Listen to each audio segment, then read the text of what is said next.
Hello. Refresh. Oh, Jesus Christ. Hello. How we doing? Doing good. Hello. I don't know what you guys are talking about, but I was just saying the stream felt delayed for me. We were but- definitely not talking shit about Yeah, you. also that. That is all we do. I hear talking smack about your DM is always recommended. 100%. Well, good. Always. Honestly, DM or no, it's just because it's you, so. Well, good. 'Cause we were already ahead of the curve on that, apparently, eh? If I'd be DM and you'd be player, I'll still talk shit about you. 100%. That's half the point. I kind of get my opportunities in the middle where I can to like just feed in a little bit of like nonsense, like Sparky's inability to hit anything. Yeah, which is changing. It's changing now. At the beginning, you needs could to not for the practice, life though. of you. Yeah, that's true. For the life of you, couldn't hit anything. It was amazing. It's a good character arc, you know, like the progression of the. It's not a Marisu, that's for fucking sure. Started like a dweebman now. Finally an assassin.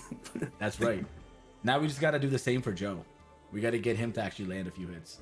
Yeah, With I'll his show rapier. him how to use a bow. I'm fine.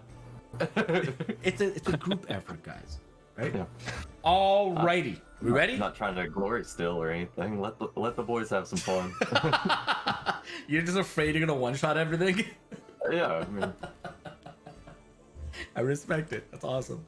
Alright, so we're gonna get into this. This is episode number 13 of Odin's Skuld. I've changed the campaign name 3 times now to nothing, to Saga of Odin's Skuld, to Odin's Skuld now. But regardless, last episode, you guys had started it inside an ancient forgotten temple of Odin, or the Allfather. And you had traveled around, found a flaming skull, and defeated it. It was trapped, but not really. It was more in dormant state. You found another secret passage that led into a tomb where a very dignified member of either the temple or of that particular faith and pantheon had been laid to rest. Inside of the coffin, you found a very beautiful ornate ring, which you're not exactly sure what it's for, or what it did, but you pocketed it and brought it with you. Traveling around, you also got a lay of the land a little bit and started to pick up on the sense that this temple has, well, you already knew that it had been long since abandoned, but that it was a close tie to the power that the gods had at that time. Why it's been abandoned and forgotten is well beyond any understanding you were able to discern from it. But grabbing that, some of the other hidden loot throughout, you made your way into the center chamber with the wooden wheel and the keyhole. Placing a key inside and turning it, you saw that underneath at the bottom, when the wheel was being spun, wooden slabs, stair steps were being pushed out to create a path going deeper. You guys waited for a moment, and then these shadowy creatures came out from the depths below and started laying assault to the group, sapping your strength and making you weaker physically beyond just your health and your constitution, keeping you alive on a normal basis. Being able to dispatch them quickly, it took a little bit of understanding to see these little bulbs of lights down below in this chasm, and breaking them broke the chain of which the shadows were spawning from. And as the staircase completed, you descended to the bottom and found yourself in an entirely open, just void, a space where nothing existed. It went out infinitely and beyond anything you could see. The spot that you were in, however, did have a little bit of light beside the staircase. And after a short moment, you could see just on the peripheral of your vision this large slithering snake that begun to come close and out of intrigue and curiosity started to pry some questions and discern who you were, why you were here. And it mentioned that it was waiting for the awoken and the chosen. Not knowing who those are or what they are, you try to discern and win its favor to gain whatever it was guarding, but unsuccessful. It did reveal that of the 5, Thorfinn was the only one that had been god-kissed, the only one that had been in the presence of one of the pantheon gods and not died. You also learned that this particular Naga, this guardian Naga, was created from one of the gods and houses a piece of its power along with his brethren, which are located across the realm. the world's multiple worlds, 4 more, totaling 5. They were responsible for creating the Great Death, which Goldar's people, the dwarven populace, have been plagued with for different centuries together, has resurfaced recently and mutated to affect the general populace as well. They were responsible for having created it. And it was through an attempt to conquer Midgard, and those that did not give their allegiance and their worship to the gods were subject to this curse and perished.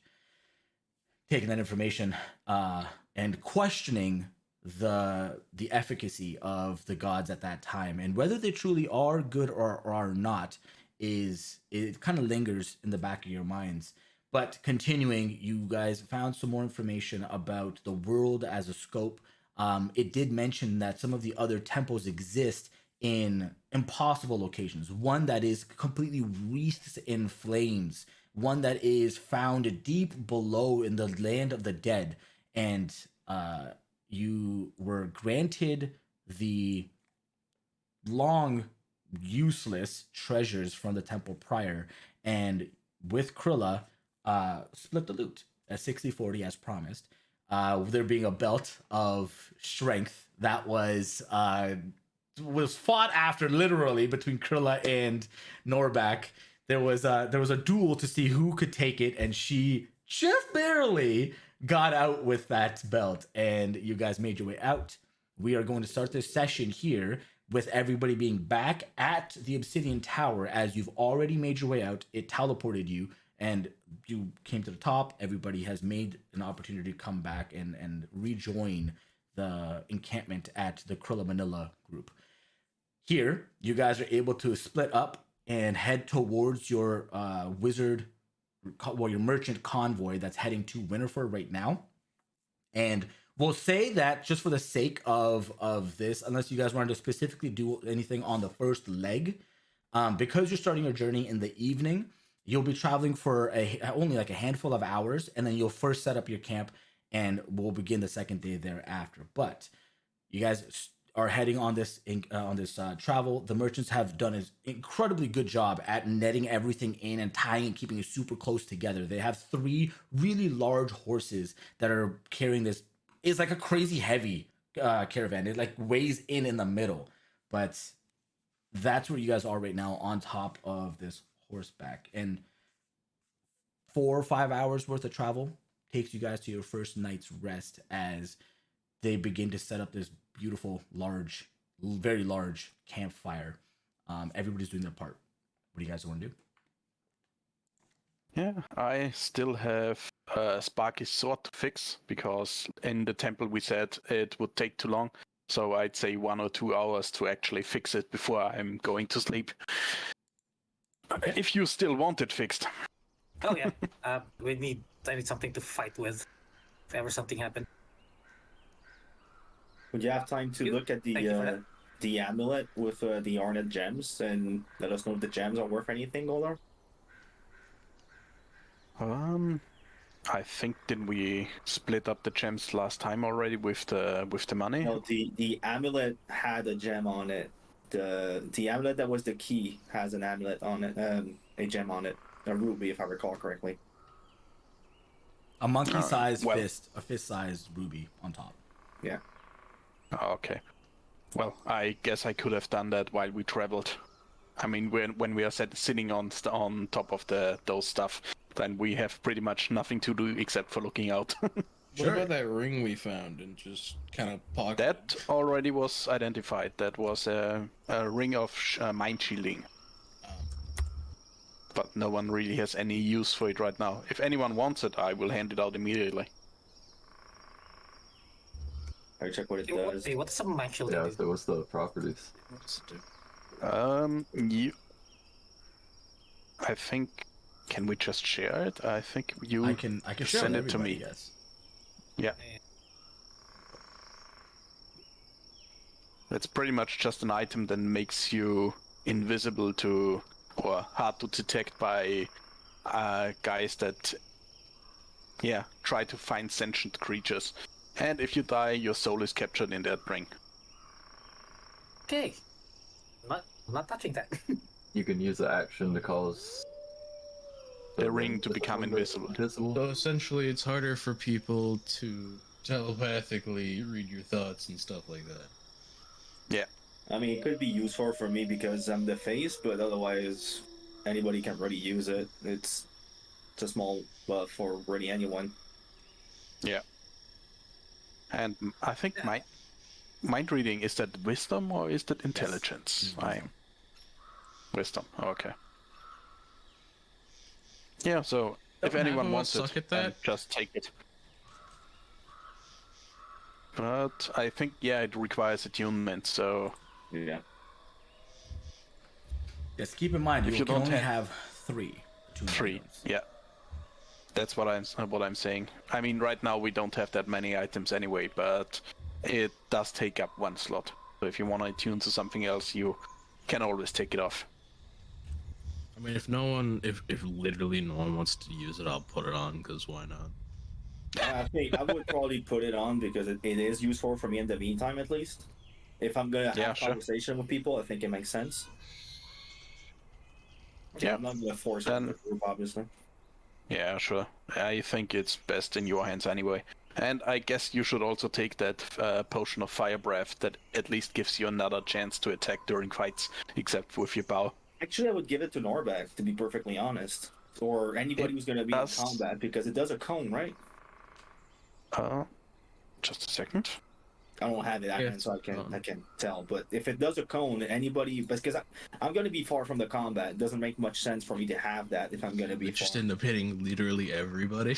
Yeah, exactly. And I'll have other spells to do that eventually. So I think logically it would make more sense if it would be somebody who's in melee.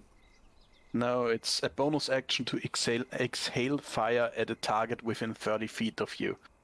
So it's just a single target fire attack. I would still give it to With a Norbak because he has 13. absolutely no range attack as of right now. The 30 feet is not it's not far, but it's better than nothing. It's a lot further than 5. Yeah. Well, if you want, but it takes a bonus action, so no applying poison or anything of your Quite other literally, I stuff. used my bonus action like twice. All right. Like, Then I here use you it go. once At to least turn on I'm rage. emptying out my inventory. And let's get this then- thing a sling too. And then I also have the Hill Giant Strength Potion, right? Yeah. Okay. Just don't mix the two. We don't know what it's gonna do to him. It's just like accidentally grabs the wrong one. It's like, why don't? It's like, this isn't what I was expecting. Fuck. Oh god. Yeah. Right. Well, Goldar, while you were on that trip headed towards this camping location for the evening, when you tried to identify this this key with the ruby on the back, you were able to gain a glimpse into the ruby itself. It's like it was storing a memory of sorts, and you could see creatures that have two specifically that had this tiger-like visage to them, and one was reaching out in agony as the other one was vanishing further and further away. And at that moment, the one that was reaching out kind of stops and looks over towards the attention of you as if it recognizes you, and it casts a spell and releases towards you, and it literally launches you off of the cart as you fly over and tumble across the ground and into the thick grass nearby. And everybody stops for a moment, and even the merchants are like on alert, high alert, looking around to see if something did this to you. What the fuck happened there, Goldar? Accidental wild magic? I don't know. Just took a peek at that ring. The key. It was a key. Let me get up. The amulet. Yeah, at that ruby. Oof. Yeah, I'm getting up how about- and moving back. Don't worry.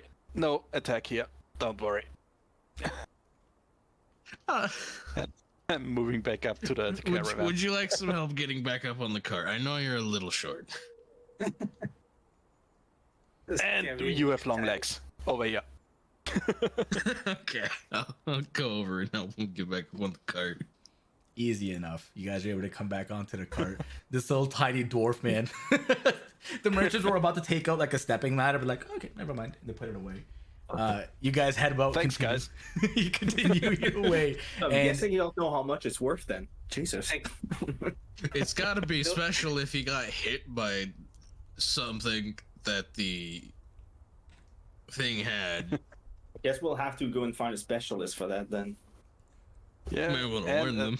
Or it'll be funny. probably someone who has a lot of knowledge about magic, because I saw some kind of vision, and whatever I saw me and attacked. So let's better take good care of it for now. Since when did objects be really angry and fight people? Says the one with a talking axe. It's not an axe, it's a sword. It's a sword. Okay. I like how we're all very confused as to what the fuck happened like last week. Don't worry about it. Oh my god. And you do remember that certain gold skulls also tend to do a lot of harm once touched. Yeah, I've learned my lesson not to touch golden skulls. Just that's not weird item. Just golden skulls. That's the only thing you learn from this. Yeah, it's Okay. it's on the list. All Hey, right. I learned something. You gotta give me credit for something. I'm about to say that's progress. Well, until you prove us that you don't touch it again, you didn't learn anything. You're just saying that you learned something. So let's see. You guys I'll notice show you guys. both golds are both actually everybody except for Thorfinn and Norbak. You got no, sorry, that's gold. No, it's okay. So yeah, Yubo and Kanan. You two are the only ones. Sorry, the numbers were all like hidden behind knobs and stuff. It's really annoying. You guys are the only ones that notice that during this conversation, the merchants are increasingly getting uncomfortable with the fact that they're picking up the animosity that is between the group. And they're just like, dude, and at one point, one of them has a conversation with the other, like, I think we picked the wrong group to protect us. The other was like, let's hope they didn't charge So we us heard anything. that, right? We heard Yeah, that. you guys definitely heard that. Okay, I can't walk to them and just like kind of tell them, yeah, we we talk about the shit, but we're pretty good in the fight. Don't worry too much. And I'll go back with the group. This is a normal occurrence, but trust me, you'd much rather have us with you than anybody else. One of them takes a deep breath. They asked for protection. They didn't ask for us to be good people. One of them chuckles and it's just like, ha, ha, ha. And just continues to like straight deadpan down the road, just like squared and just holding the ropes. It's okay. If we wanted to rob you, we would have done this already. So don't worry too much about it. Yeah, that's exactly right. They end up going, you guys end up finding this location and are setting up that camp, and everybody's they're starting to do they're bringing out some of the dried wood. One of them is going into the forest nearby to grab some more twigs and whatnot to get this flame started, and they're bringing the bedrolls and prepping for the night's rest. If you guys wanted to do anything else, or if you guys didn't want to do anything else, I would like a night's watch. You guys haven't really done this too much yet, so I'm gonna kind of get you into the flow of this first, since you guys are. I'm gonna put quotation on new players now. But usually when you're resting in most places outside the city, and sometimes in the city, depending on your understanding of what's going on, you're gonna want to do night rests. And because everybody needs 8 hours, one person will almost guaranteed have to be, I'm gonna say 6 hours, just so that if two people want to double up on a rest, you can. You guys are gonna want to do at least a 2-hour shift of rest throughout the night. Yeah. can Long do rest that. is 8 hours, and you need 6 hours of actual rest to count it as Correct. a long rest. So it's 2 hours shift of doing something, Correct. or night watching or something. Yep. As long That's it. as there is no heavy activity, you will not be I interrupted. feel like sitting there just looking around is not heavy activity. No, but I'm saying, like, if a sound comes up in the distance, you decide to go and investigate it. That's still light activity. But when you get there, if you decide to attack something, your long Yeah. rest is interrupted, right? Yeah, That which being- makes sense. Yeah, exactly. That being said, at night, the expectation is that you are taking your armor off, right? Naturally speaking, you have the At option. least for the sleeping time, yeah. Correct. You have the option to wear your armor, but you 100% incur an exhaustion point to do so. Okay. I mean, I could just wear my armor during the watch and then just take it off when Correct. it's... Yes. 100%. Oh yeah, of course. Mhm. Yeah, I think I'm pretty well I'll suited take to first the watch then. Yeah, Okay. I'll take another one. Yeah, I'm taking the last watch then. What kind of like terrain are we in and stuff like that? You guys are currently in a forest terrain as you're heading out of the obsidian tower. You've so What? far on the right side has been all thick, dense forestry. It's very luscious because it is summertime right now, right? The summer solstice just happened, so the sun is mostly out for a majority of the day. To your left are these massive rolling hills of savanna and dirt, and you can see in the very, very far distance these larger would-be mounds of earth that you know a lot of creatures hide and use as cover and call home. Wandering whatever's game. So since it is a forest, would that give me advantages on a watch? Correct. So if anything Okay. happens on yours, you will do it with advantage. Yes, Okay. you bet. So Okay, Norback, yeah. you're gonna take first watch. You I'll both take second. second watch. Okay. We just need 2 more, technically. Yeah, Would Yeah. it make I'm sense for you taking the last watch, I said. Would it make sense for you to do like light work instead, since you can do crafting and stuff? Well, for 2 Yeah. hours I can do stuff, and that's still something I can do during the watch, actually. Okay. It's just when I'm doing it. Gotcha. Okay. So you guys got it. Starfield. Oh, I mean, good for Starfield for getting a actual 8 hours, and then there's Sparky who barely gets 2.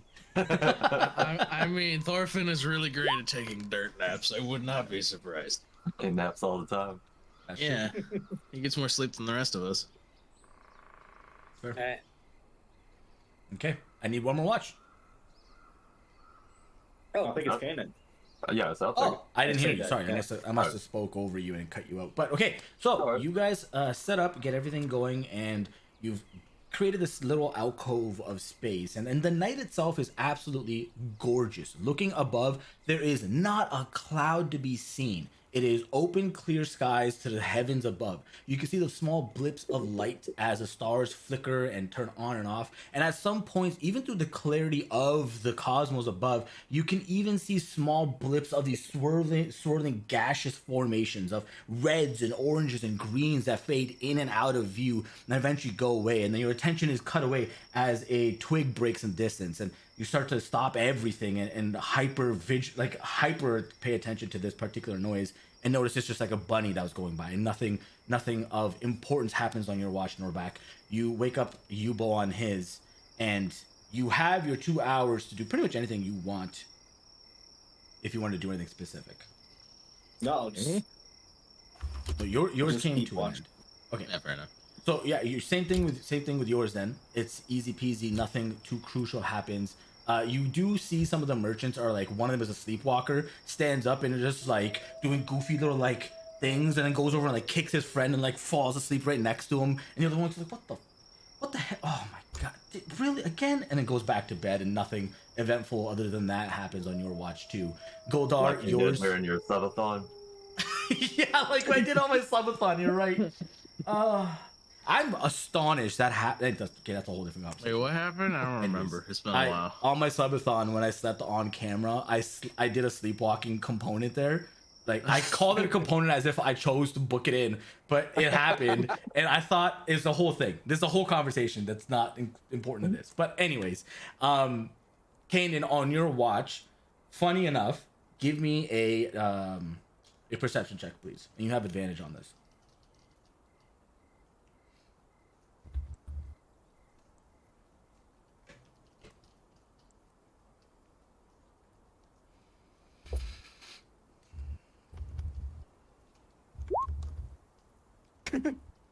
Wow.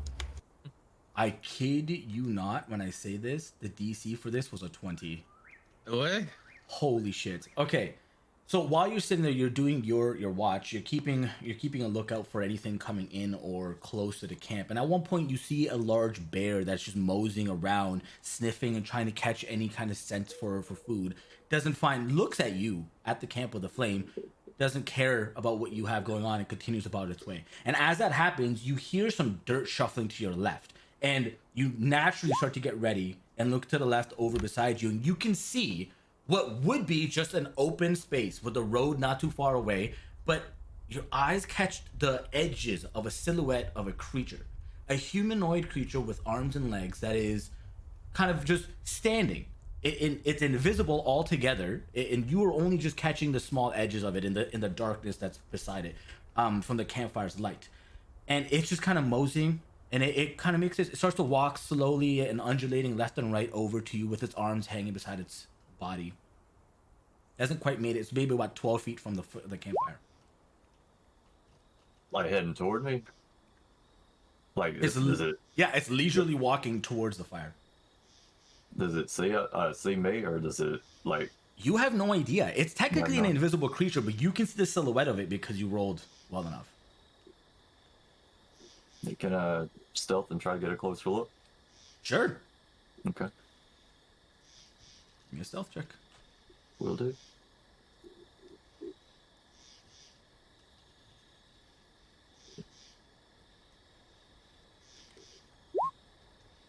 Nice.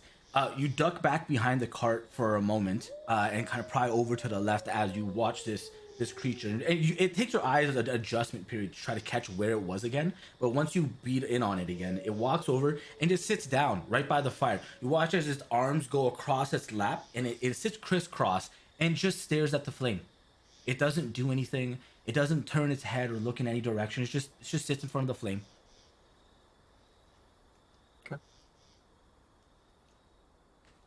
Why was my first thought to go chat with it? Yeah, so I think I'm gonna try to speak to it. Ask it what's its purpose hanging out by our fire. It's you can see its head kind of cocked to the left, and unfortunately not able to make any facial expressions. But the only way I could communicate to you the sounds that come out of its mouth is like a very loud summer's night camping in a forest of crickets and other forest animals, all of them in a cacophony of intermingled words that just come out in a jumble. It's hard to discern what this thing just said, and it makes damn near no sense to you at all. It just head turns back and starts to continue to look at the flame. I can't any words at all. None. Okay.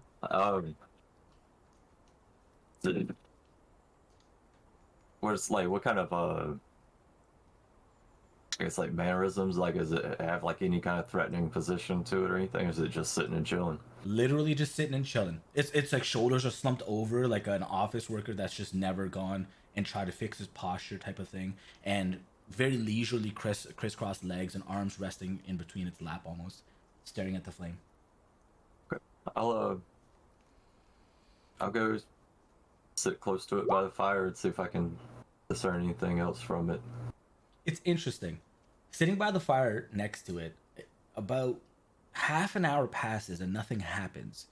But slowly but surely, from inside the flame at the campfire itself, these small little flicks of energy start to pass through the flame from the bottom where the cinders are being created. And at first, you just kind of pass it off. It's nothing important to you.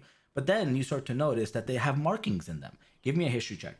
You have these little small flecks of like patterns and characteristics about them that are not just like small abnormalities, but you're not sure what they are. There's these little bizarre creation of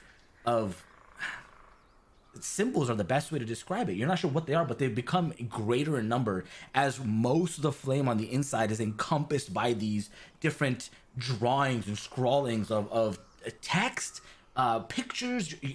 You're not sure, but before you're able to start really try to grab a grasp of it and remember if you've seen this anywhere, the creature stands up and it fades out immediately and returns back to its regular flame. And it stands up, looks beyond the flame, and walks right through the center of the campfire and into the forest and continues about its business. Okay. The rest of your night watch.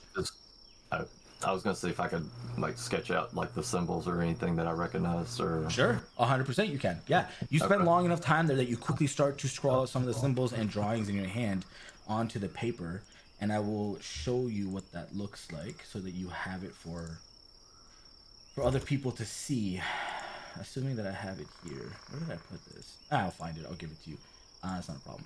But yeah, you quickly jot it down on the back of a leather piece that you have available to you, and the rest of your night watch comes to a rest, no problem. Goldar, Okay. you guys. Can I toss that to Goldar before I rest and see if he can make anything out of it? Yeah, 100%. By the way, Yep. the longer you guys play, don't use me as a conduit of information and questioning. You literally can do this like you would in real life, right? Like you're not gonna go and ask your mom, be like, hey, can I tell dad about this real quick? I know he's about to wake up. I was just trying to be polite. Don't be. I don't want to know. The whole point is to have this become autonomous and me be an interjection to just clarify and add, right? So Goldar's night watch is coming up, and you have a moment to tell him your stuff. Yeah, I'm just gonna let's let him know that I saw a silhouette of somebody and noticed these symbols in the flame. See if you can make anything of it. Huh. Well, sure. Give me. Maybe you can take a look at it. Yeah. Then, good If night. nothing else, realize that you may not be alone on your watch, so keep your eyes open. I may have night vision, but my perception isn't the best, so be prepared for fire. Okay. Listen, if you need me, just yell real loud. That's if you can hear him over my snoring. That's true. Buddy. Yeah, there you go. Yeah, snoring old man. I love it. Okay. I can totally imagine him just sprawled out snoring that while sleeping. Oh yeah, big time, 100%. Your rest comes to an end, Kanan and Goldar. Yours is very easy, very simple, nothing elaborate. No invisible silhouetted creature comes your way either. But while he shows you this symbols, and you have some time, you lay it out in front of you as you're working and repairing some of the equipment and taking a look at some of the different artifacts that you recently obtained. Give me a history check, please. I've shared it with you and Kanan now. Since I'm doing it consciously anyway, so I'm giving myself guidance for it. Okay. Where's that shared at? In the... It's the handouts. So you got a 15 total?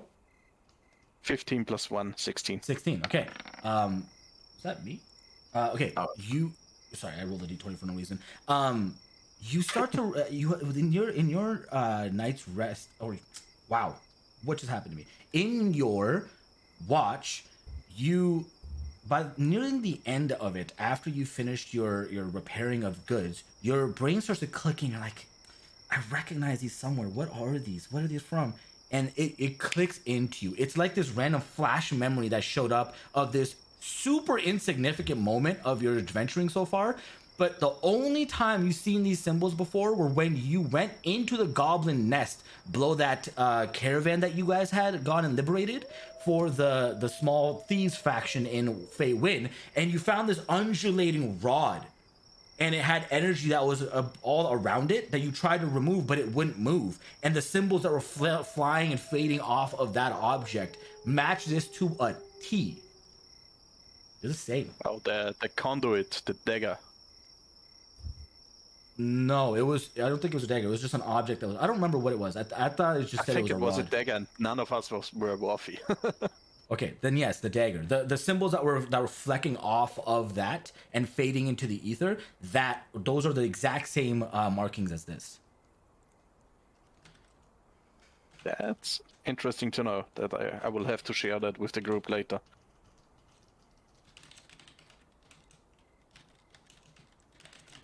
The rest of your night watch comes to an end. The rest of you start to slowly wake up as you feel reinvigorated and fully in your faculties. The merchants take a little bit longer to get up as they had a long day prior. Not like you guys didn't, but they sleep in a little bit longer. Everybody gets up, is fully ready to go, and are starting to slowly clean up the camp. If you guys ever want to interject and do something, feel free. So what shit you got there, Goldar? Pardon? What? I said, what shit you got there? It looks like my attempts at drawing. Yeah, could be. No. Kanan saw something during the night and wrote it down, and I took a look at it. Everyone else should also take a look at it. Do you any of you remember that? I shared it with everybody now. Very vaguely, but yeah, I do remember it. Yeah, To the we saw very end of that. the same symbols in the Goblin Cave back on our pretty much first adventure there. Yeah. Oh yeah, that Kanan, stupid guy. wanna elaborate on your encounter? Yeah, I just saw like a silhouette. Couldn't really make out any features or anything like that. Didn't seem to be aggressive or anything. Just went and chilled by the fire.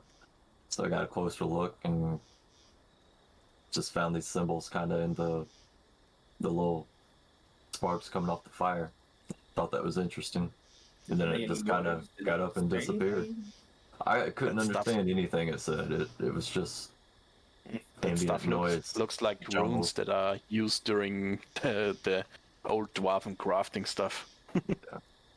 So maybe we can find somebody in the city that can at least kind of give us some origins or But background it of these sounds like symbols. we know a lot of language amongst ourselves. Maybe. Oh, it wasn't a language. It was just jumbled noises. Yeah, it just seemed like it seemed like everything around me got louder and yeah. I couldn't discern anything from it. So pretty much a mystery encounter that we just luckily noticed. Yeah, that's the good news was it wasn't aggressive or anything, so I don't think it meant any harm toward us. It just kind of seemed wandering and then took a rest. But who knows? Yeah. There may be Has more find to it. Weird. Yeah. What did it want with that fire? That's a very good question. Where did it go? Do you know?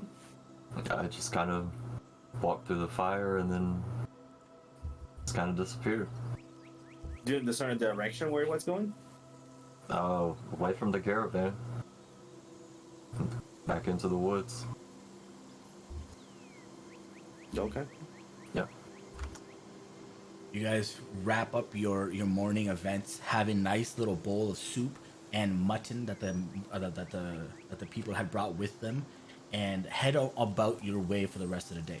Somebody give me a D20 roll, please. I'm not gonna roll a boss encounter again.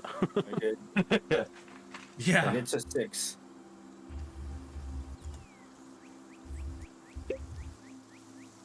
Do we die? This is so stupid. I can't believe I rolled this. Okay.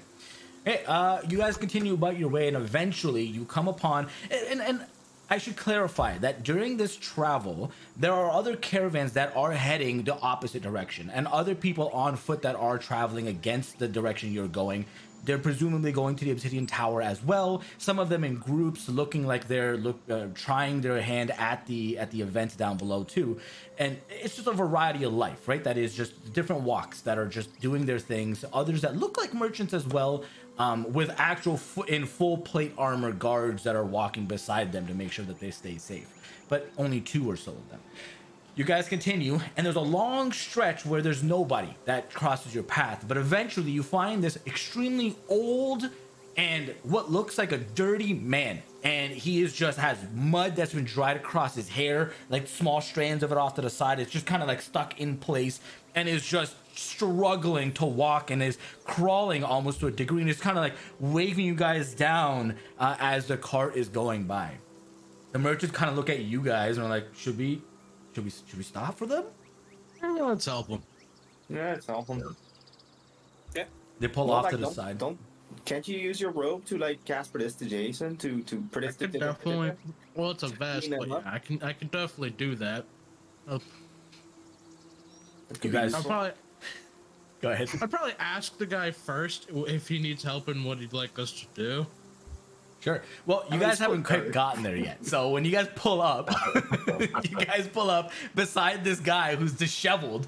He musters the strength with this like walking stick that he's probably grabbed from the forest. Stands tall. And you can see his knees are like almost buckling under his body, and he's trying to make out words. You can hear him say, "Water." Can I give him a little bit of water from the chalice? 100%. I say can, but I will. Yeah, he scarfs it down like somebody that hasn't drank anything and is extremely parched, and reaches out and for more, and effectively is just guzzling this down for as much of it as he can consume for a moment. And he's trying to catch his breath after he does and gives it your chalice back. Who are you? What are you doing here? My name is Salem. I was taken some time ago. My caravan and was ambushed, and they forgot me in the ditch. They just left, and I finally just broke out, and been trying to get here because it's fall the sun. Well, would you like help getting cleaned up there, bud? Yes, please. I'll just repeatedly cast prestidigitation so he can get cleaned up. With your intelligence, not knowing that you one time cast to clean the full body is very appropriate, as you literally clean a square inch at a time on his person, and it takes like a proper 10 minutes to clean the full body. Goldar, you knowing what like prestidigitation is, it hurts. You're like, ah! It's like a teacher watching somebody make mistakes in like a writing. It's awful, but you do the job. And during that time period, he's very thankful, and he comes to shake your hand, Yubo, and he says, "Thank you so much. I don't have anything to help you, but I appreciate it very, very greatly." Where are you going? I was heading to Winterfur. That's my family lives there, and I must return to my business if my business is still intact and not closed. We got room on the skirt? Well, we should ask the traders if they accept. Yeah. The merchant looks over and is like, "We can make space. It's not hard. Somebody might just have to hold him so he doesn't fall off." Novak is a strong dude. Carrying an old man shouldn't be too hard. Up your squat on Norbak's lap. After he's fully clean, what looked to be a very short man is now very evidently a dwarven man that has seen probably the worst of life. And Goldar, immediately you notice this even though a dwarven figure is much taller than the average that exists in the populace. So he seems like an anomaly in that fact, but holds himself together well enough with like the hunched back and is trying to stay intact, but does walk over to the cart with you and tries to take your orders to get a seat to sit. I should probably check him though, just in case. I mean, we've had experience with people disguised and other things, like an old hag, for example. Yeah. Should probably at least like check him up. You know, it's nice to be nice, but let's be careful with it. Give me an investigation check.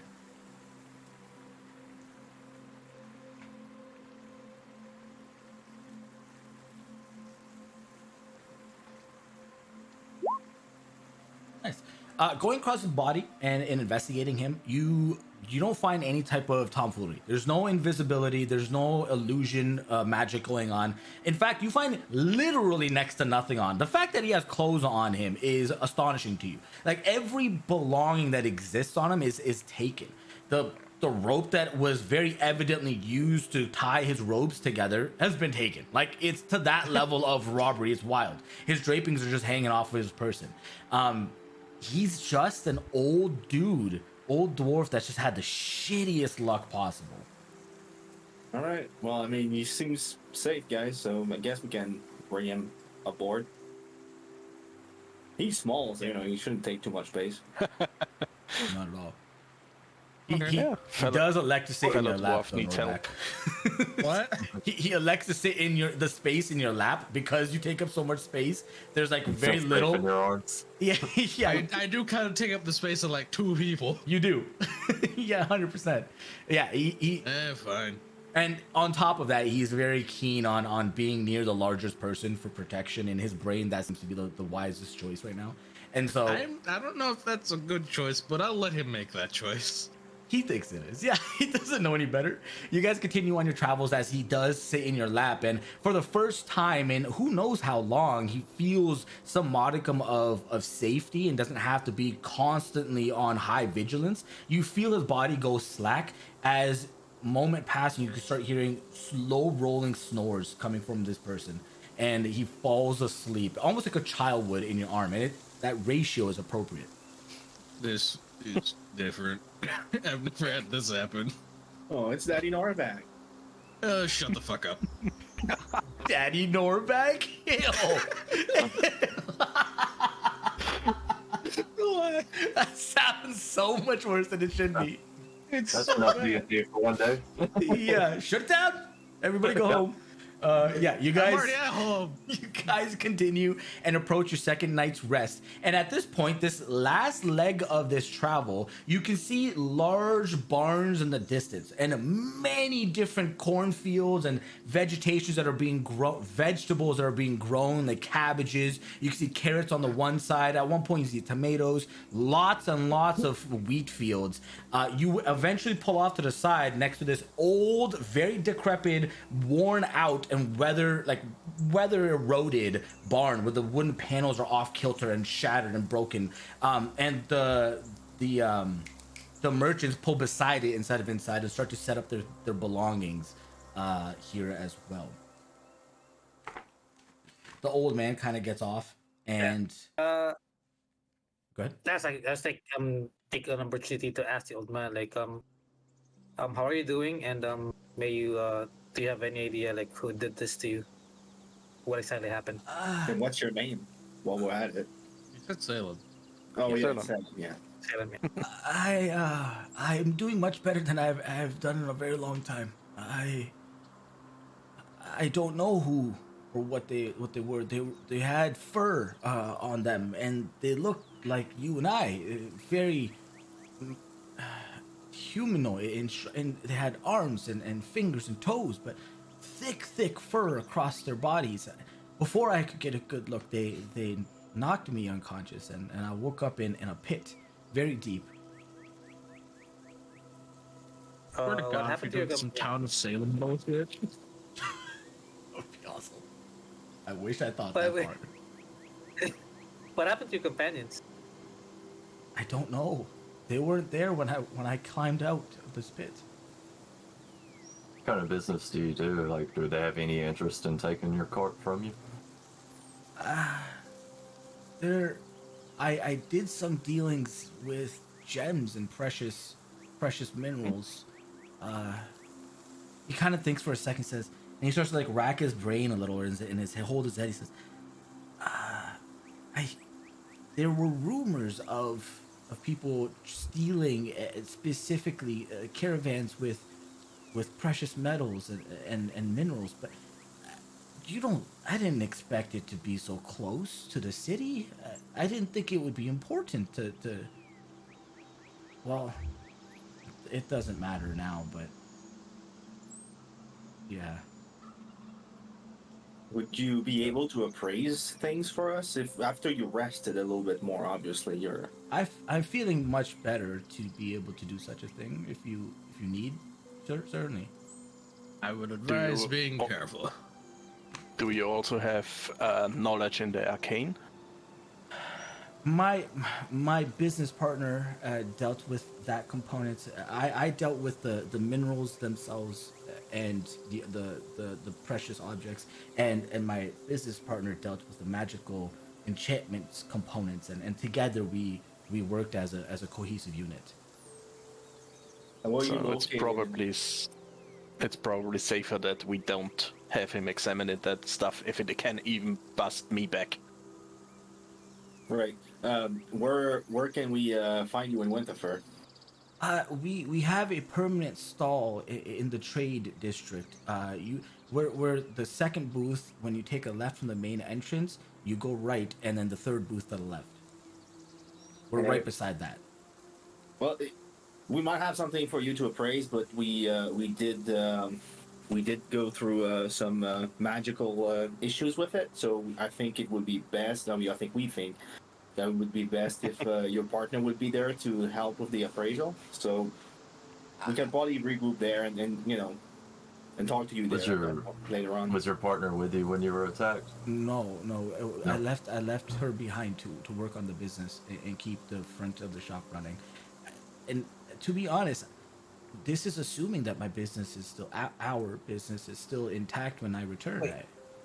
How long were you like gone? Like how long were you like taken? I lost track. Many days and nights went by. I could not be certain. Like, do you remember like which day, like which day you went out of Winterfur and then tell him what the day is? What day is it, Sparky? Or Thorfinn? I don't know. I wouldn't know. Hey, Goldar, what day is it again? Yeah, I If think I'm not you- wrong, it should be Leylef 25. It is Layla's 25. But- Yes. God He damn. says what? Goddamn what?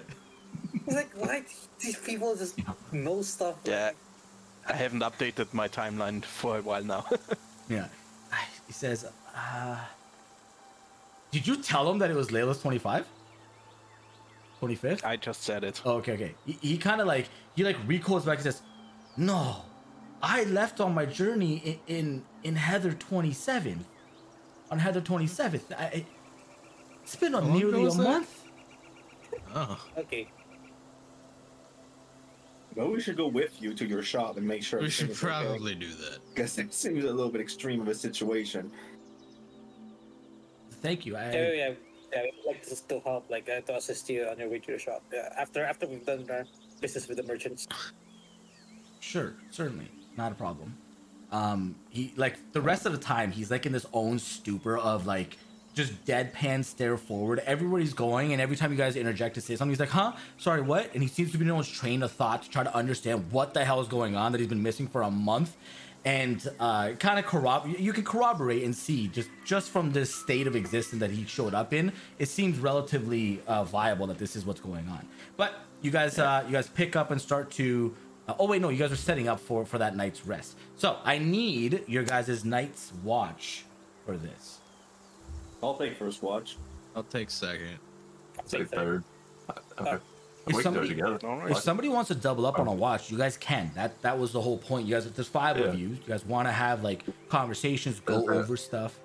This is perfect time for RP stuff.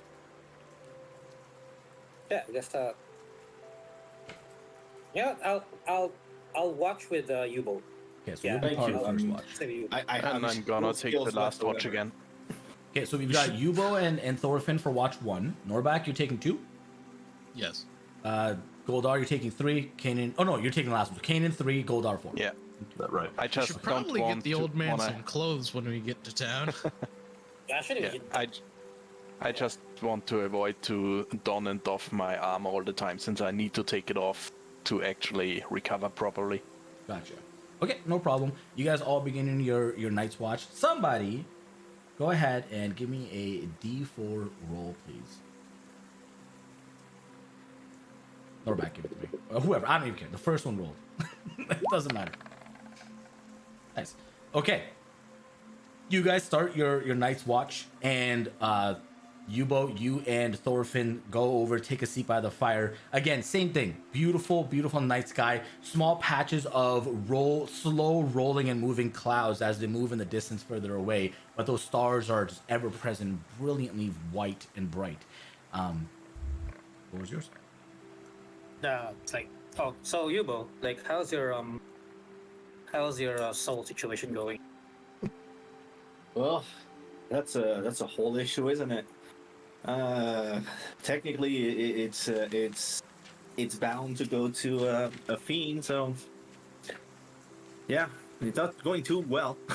Hopefully, I don't die, but I'll end up in hell. It's like yeah, like the way I understand the situation, I kind of relate with you somehow. Because like up until recently, I told you guys about like how I met a god, and that's how like one of my quests I did. Like after that call that like near death experience I had way back then in Faven. Yeah, so I kind of relate with you, like now having an entity it's not your own having to take control of, you know, Right. decisions and your the way you aim for something. It's like it's someone is like, yeah, you're basically not free. Yeah. Exactly. That's a big thing. That's the main reason why I left the coven. I wanted to be free of this type of stuff. So hopefully, with all that praying I'm doing with Ron, hopefully she's gonna be able to help me, you know, get my soul back in that way. We'll have to wait and see. But for now, I'll just try to do good while I'm here, and hopefully, good fortune smiles on me if I'm doing good enough deeds. How was your life on the ship? I heard you were a pirate or a sailor. At I least. was, yeah. Well, I I usually would like introduce myself as I used to be a sailor, but yeah, I mean you got it right. Like I was actually like sailing with a fleet of pirates, and back then they were really notorious, and they would go around raiding. And there's a little bit more of like of how I got there, but basically that fleet of pirates, those group of pirates that I was like with, got they got wiped out, and I got separated from them. And I dropped. I was I drifted alone mainland, uh, and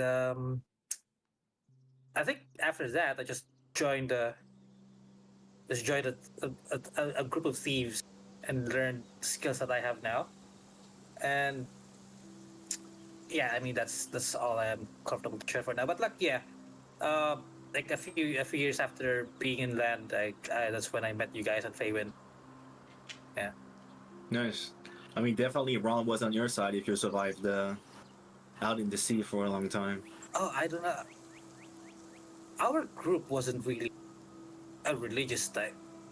They like it's only up until recently that I've known that there was like this type of like gods and religion, because like growing up that was never a part of the group.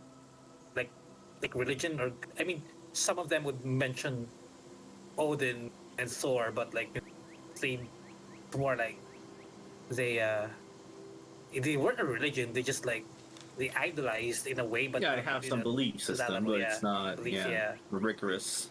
They would like But I mean, still, if they Yeah. drown, their soul is most likely with Ron now. And I guess she didn't want you yet. Still had a purpose for you, so probably why you're here. I guess. Should probably keep watch now. Make sure nothing happens to the rest of the group. All right. You guys continue your watch and thinking about the new information from the gods and the travels that have taken you to the moment you are currently in. You feel your bodies naturally come to a rest as your watch ends, and Norbak, yours begins. You pick up for your allies prior, and give me a perception check, please. Norbak, hello. Oh, he's talking to somebody.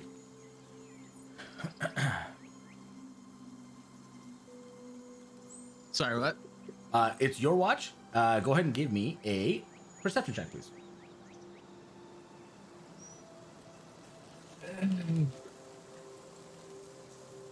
Perception, blah blah blah. Okay. You continue about your watch, and at one point during that night, you see the flame begin to dance.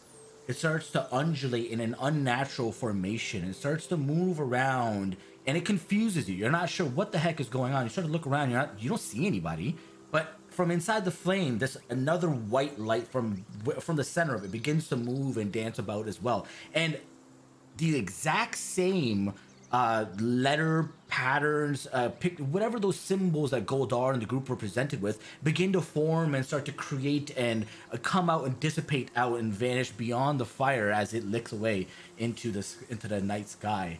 You start to look around and you don't see anybody, but this flame exists for easily a half an hour, but eventually it dissipates into the center of the flame, and just stops.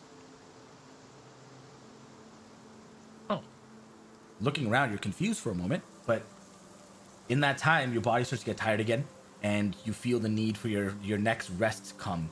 And I wonder what or who or whatever the fuck is happening is trying to tell us, but nothing I understand. yep, I don't know, maybe try and jot down what I can remember. sure, you spent enough time, easily a half an hour with these symbols, and the same. I shared the little. I wrote fire symbols as the title for it in the handouts. Those are the symbols that you're able to jot down as well. They're very akin to what Kanan and Goldar had on their pieces of parchment and leather. You go to rest. You're welcome to tell your next watch, which is Kanan, about this if you wish.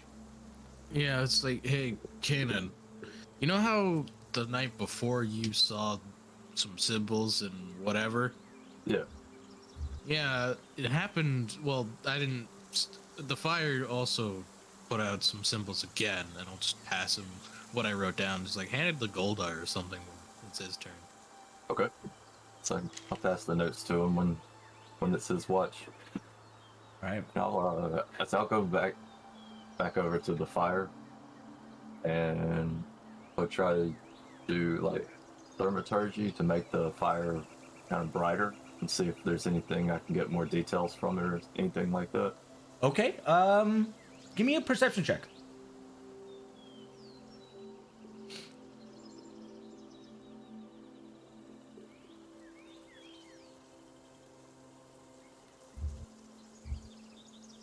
Wait, perception. Christ! Oh my god, Norbert God goes to damn. rest, and interestingly, as you use thaumaturgy to make the flame ever, like, much, much brighter and larger, just on the peripheral of your vision, you see that silhouetted creature yet again, except this time, they're leaned up against the wall, one leg up and the other one rested, and just watching the flame resting on this decrepit barn that's just been abandoned, and just staring at the flame. Does not react, does not move, but you catch their existence just off to the side. I can't make out anything from the silhouette. Like, is it like it dressed in like robes or armor or anything? Literally Just nothing. You see nothing. the silhouette of, I mean, they could be wearing very tight clothing, but you're unable to discern any of that information. All you see is that they are a humanoid in the sense that they have arms, hands, feet, head, and a body, right? Nothing else can you tell because they're fully invisible. Touch it. And, I want to walk up to it and maybe write on the dirt. Try to see if I can write something out on the dirt, like asking like, "Why are you here?" and see if it'll recognize and maybe write something back since I can't understand it audibly. Its head kind of tilts down to the ground. You watch as it brings its hand up and like scratches its head, walks over, and it starts to scrawl into the dirt as well. And right below your writing, more of that symbol patternation or patterns, it writes another a message underneath it, but the same thing, Same symbols. same symbols, and it makes no sense to you. It's just a jumble. Okay. I do want to write that down and see if maybe I can get it translated or something into the city. All right, It perfect. kind of makes sense since it's trying to write some sort of sentence. Yeah, no problem. You're able to jot down the different phrases on whatever parchment that you do have available to you. We'll say you don't have ink, I presume, but you'll say you're able to do it from whatever you do have available nearby and hard etch it with your blade into a leather skin. I would assume, we would just take it from my pack. I would always have ink available for the group. So Okay, there you go. That works. And yeah, you're able to take it out of Yubo's pack. No problem whatsoever. You record it down really quickly. But just as quick as you made notice of this person and this interaction finishes, you watch as that text, like a wind, came by and for whatever reason only erase a message that was written on the floor, wipes it clean, and you look up and the person's gone. You didn't see him walk anywhere, you didn't see him do anything. They've evaporated into nothing. Okay. Well, I guess I'll just continue my watch then. The rest of your watch goes uneventful as the day begins to the night starts to fade as the sun in the distance is starting to slowly rise. And Goldar, you wake up and switch out with with Kanan here. Your rest, your watch is again easy peasy. Nothing happens. You do your things. Do you want to do anything specific during yours, Goldar? Nothing special. I guess I will get those notes, so I will just compare them, see if they are the same, if something is different. Otherwise, I will pretty much just work around and maybe work on some stuff from my inventions. They're identical. Literally identical. We still gotta do the freaking rolls for your inventions, dude. Yes. I keep forgetting. We have a lot of hours accrued. You and I gotta work on this afterwards, but don't let me forget. Please remind me. Okay, so you're right. Comes to the whole watch sequence. The night comes to an end. You guys all wake up. The merchants now wake up at the same time as you do. They have this new life about them that they're just excited and ready to go, and they start to quickly pack up their caravan, and they're like, we're in the home stretch. Let's go. We're so close. Let's make it home. And they start to go. You guys, for the rest of this day, have actually somebody give me a d20 roll. Just curious to see if anything interesting happens on this day. By the way, as you guys, All three of us rolled a d20. you guys are just so quick to do it. I love it. 18. We'll go with the first one. Oh shit, that's sick. Okay, interesting. On your guys' travel here. That's so crazy. Okay, you guys are traveling, and you can hear some grunting sounds, like two people that are like a sparring session between two people, and you can hear the clanging of metal, but it's like a thud. It's a heavy thud, like war hammers contacting one another, and it's just, you hear it into the wheat fields to your right. The wheat fields are really high at this time as they're being slowly harvested by the farmers, and everybody can hear this, and the merchants they kind of look at each other like, should we just go? No, let's just push forward. We don't want to deal with too much if we can't handle it. Just stop. Let's just see what's happening. Because there might be something more in front of the road that could be even more dangerous if we just rush into this. So just stop for a minute and just look around, make sure everything is safe. All right, give me a perception check, Yubo, since you're the one that's taking charge here.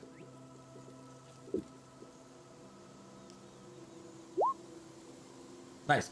Through the different the waving of the cornfields here, you see these two little metal objects. They're like these almost spider-like structures, and two small other figures beside them look like gnomes. You can see goggles that both of them are wearing, crazy wild hair that's just flowing in the wind like crazy too, and those spiders are like fighting each other. You can hear the massive clangs of metal burst off of these two, and it's just through this weaving of the hay or wheat. Sorry. Hey guys, there seems to be like a combat or like a not a tournament, but like an arena. Sparring. From what I can tell, like I don't know. We should probably just go investigate what it is real quick and then come back to the traders. I'll just tell the traders to wait a minute while we investigate. Okay, so I'll go with you. I will stay with the caravan just in case anything happens. I'll stay here. Okay. All right, I'm going. It's robots.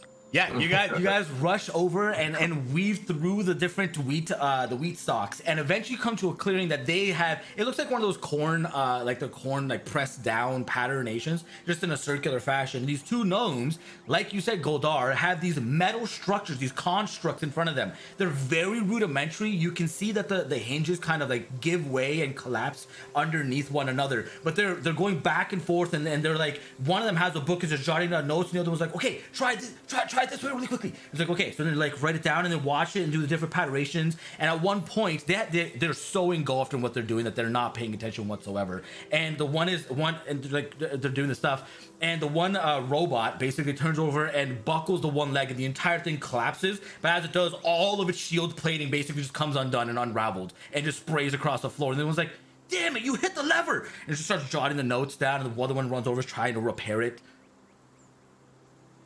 Goldar, that seems like your type of crowd. Yeah, it looks definitely fun. I walk up to the gnome and, hey guys, is this something official or just a test run? They kind of stop for a second. They like get in front of it, like little children do from like someone else trying to steal their ball. They're like quickly get in front of them and they're like, well, who are you? What do you want to know? Well, you make a ton of noise, so we came to investigate in case there was something important going on. The one quickly takes the book down, writes down, and is like, what else did you notice? I mean, just sound really and like thudding, and so we heard the ruckus. We thought people were fighting or something. Okay, we gotta put like leather or something. I don't know. We gotta figure this out. Okay, all right, yeah. What are you being so secretive for, buddy? Right. They're like, get back again, full like stern. Like, well, this is a need to know basis. It's not. How many of these have you seen when you're roaming around? Not very many. Well, I mean, not you a know, lot, harm. but So Hopefully. we're just curious. Hopefully. Yeah. Well, Yeah, the constructs I'm used to are a bit more sturdy, let's say it like that. you know, you've seen more. You've seen these? buddy, get yours out. Can't you see my Yeah. gear here? I'm building stuff like that. They start to like Also, inspect you and I'm they're like, still an apprentice. Can you give us some points? Please. All we have are these, and they like take out of their packs these two large like scrolls, and they present it to you, and they're blueprints, and they look very, very familiar to you. And you start to quickly go over them, and they're even written in the handwriting of your mentor. And they're very, very haphazard and extremely pathetic, rudimentary drawings, but you're like cross-referencing, and they're doing what it's written on the blueprint. Oh well, now where did you get those? Well, why do you want to know? Because I happen to know who wrote those. What's your relationship? We know we wrote them. So you don't know. I don't know. You don't know us. We don't know you. I'm making a sign to circle around. Tell who? You telling your group to circle around? Yeah. They're watching. One's like, hey, you watch him. I'll watch the other two. Since I'm looking around, can I just make an insight check? Even though I technically I know that they are lying, but I just want to have like an Yeah, insight check to go figure for it. out what they're doing. Go for it. These guys are just The one that isn't writing is specifically watching you, Yubo, as you kind of circle around the one side. The other one that is writing in the book is watching both Goldar and Kanan. Is like just back and forth, the shifting back, and it's just very quick. They don't look like adventurers or people that do anything of this kind. They're kind of terrified, essentially. You pick up they're very nervous about this interaction. These three people that are fairly taller than them, kitted to the nines in their eyes, and one of which is now prying a little bit deeper, are I skittish. know it's a good thing. It's a good thing that the giant stayed behind. The 8-foot freaking 2. You're right. He's literally 3 times her height. Yeah. Well, that's what you discern with what you rolled. But there's like super shifty watching everybody, trying to at least. Like what? Why are you? So, Don't do that. well now, friends. As I said, I do know who wrote that. And let's be civil here. Who wrote it? You certainly want to learn some stuff, and I certainly do have some knowledge you want. So be straight with me. Straight how? The truth. Honest would be good. Make a Where persuasion did you check. get those blueprints? Make a persuasion check with advantage, because this is a very, very intimidating situation. Yeah, I was about to ask if I could intimidate them, but since we're doing that, I'll hold on for now. You don't have to. It Yeah, I'm naturally not comes good up with in that stuff. conversation. wow. I rolled a 7 and a 5. Wonderful. Okay. You have no rolls additions to your charisma. No, I have a that's a minus minus. 1, and I'm not proficient with charisma. You watch it as they're I'm- just like, well, I mean, how about you tell us a piece of information and or answer one of our questions? We'll answer your question. Even trade. I'm That almost sounds tempted to just reasonable, walk over but I'm because these guys not are certain getting if I will give you something. Just answer. Me first. Tell And me like the- it jumps around, takes a book around, and it's like, why did that happen with the leg? You mean the stumbling over? Yeah, what we don't. How do we make that not happen again? All right. What do I need to tell him? I mean, it's probably some gyroscope stuff or something. Give me an or, investigation check. Yeah, that's what I need. Yeah. This is wild. I can't believe you guys actually rolled this stuff. It's nuts. These guys are taking forever. What the fuck are they doing?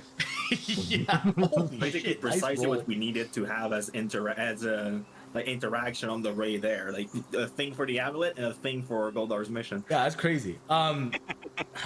Out of 20. Anyways, you go over, you start to inspect it. You notice that the way they had the joint placed in was haphazard. And the cap that they had the joint go into was half eroded on the one side. And where the buckling happened is from the pressure breaking the eroded side. A lot of the material here is very, very poor quality. Some of which is probably extremely old material that was used from combats, discarded from blacksmiths, scraps that they've tried to weld together and blacksmith to make the ends work. They seem to be aspired and excited tinkerers. They have no formal, very quickly you can discern, they have no formal like teachings and are very rudimentary. It's like a kindergarten kid trying to learn the alphabet, right? They're that stage of this, what's happening here.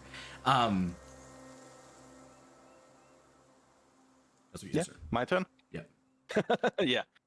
All right. After checking all that out, I turn around and see there is actually nothing really wrong with how you build it, but the material is just crap.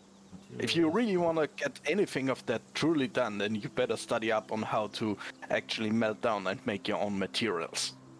That's just falling apart and can't survive the strain. Now it's my turn. Once again, those blueprints. Were they handed to you? Did you get it from one?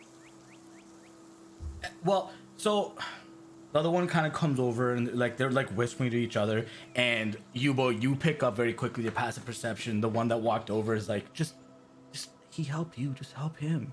And it's like, fine, okay, God.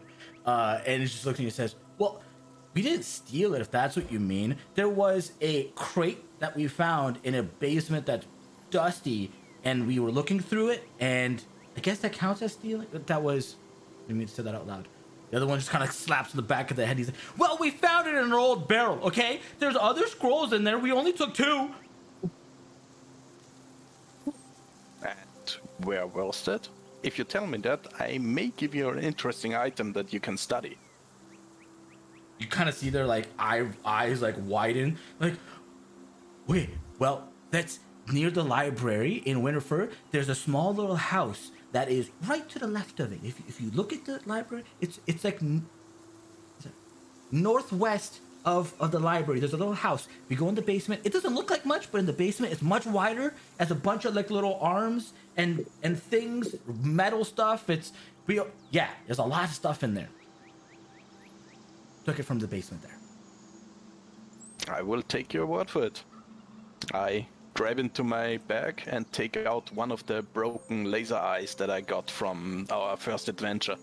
I still didn't really get to it to disassemble and search for them. And hand him over to one of them. They snatched out of your hand in like the most childish glee and excitement. And the other one comes over and they're like hurtled over and they're just like prying at it, touching it with fingers and stuff. And they just take out this crude little metal like rod and it looks like a metal chopstick. And they start to like pry into the different grooves and stuff. And they look over like, thank you. What's your name? Thank you. I'm Goldar Diamondbeard, and as you can see, I'm an artificer. They start to write that down on their piece of paper. Isn't that eye a weapon, Goldar? Don't worry, it doesn't work anymore. Yeah, well, But it still has some very interesting mechanics inside. I'm saying it loud enough so that they know that this could still be dangerous. So if they play around, they are aware that it could kill them essentially. Okay, That's that's only gonna make him more giddy to get into it. Yeah, it's like gnomes. information that just goes over their head. They're just so over the moon about this. And the one looks over at you and it says, "Oh, well, my name is Bimak. I'm. Some people call me Mac, but you can call me whatever you want. Bimak is my name, and this is my brother Glimgo." Remember that. Maybe I can hear of your contractions in the future. Then you better be really careful about how you are handling your materials. Building stuff with scrap is fine if it's small, but if it's something big like that, you can get into real trouble. How long did it take you, Goldar, to learn this stuff?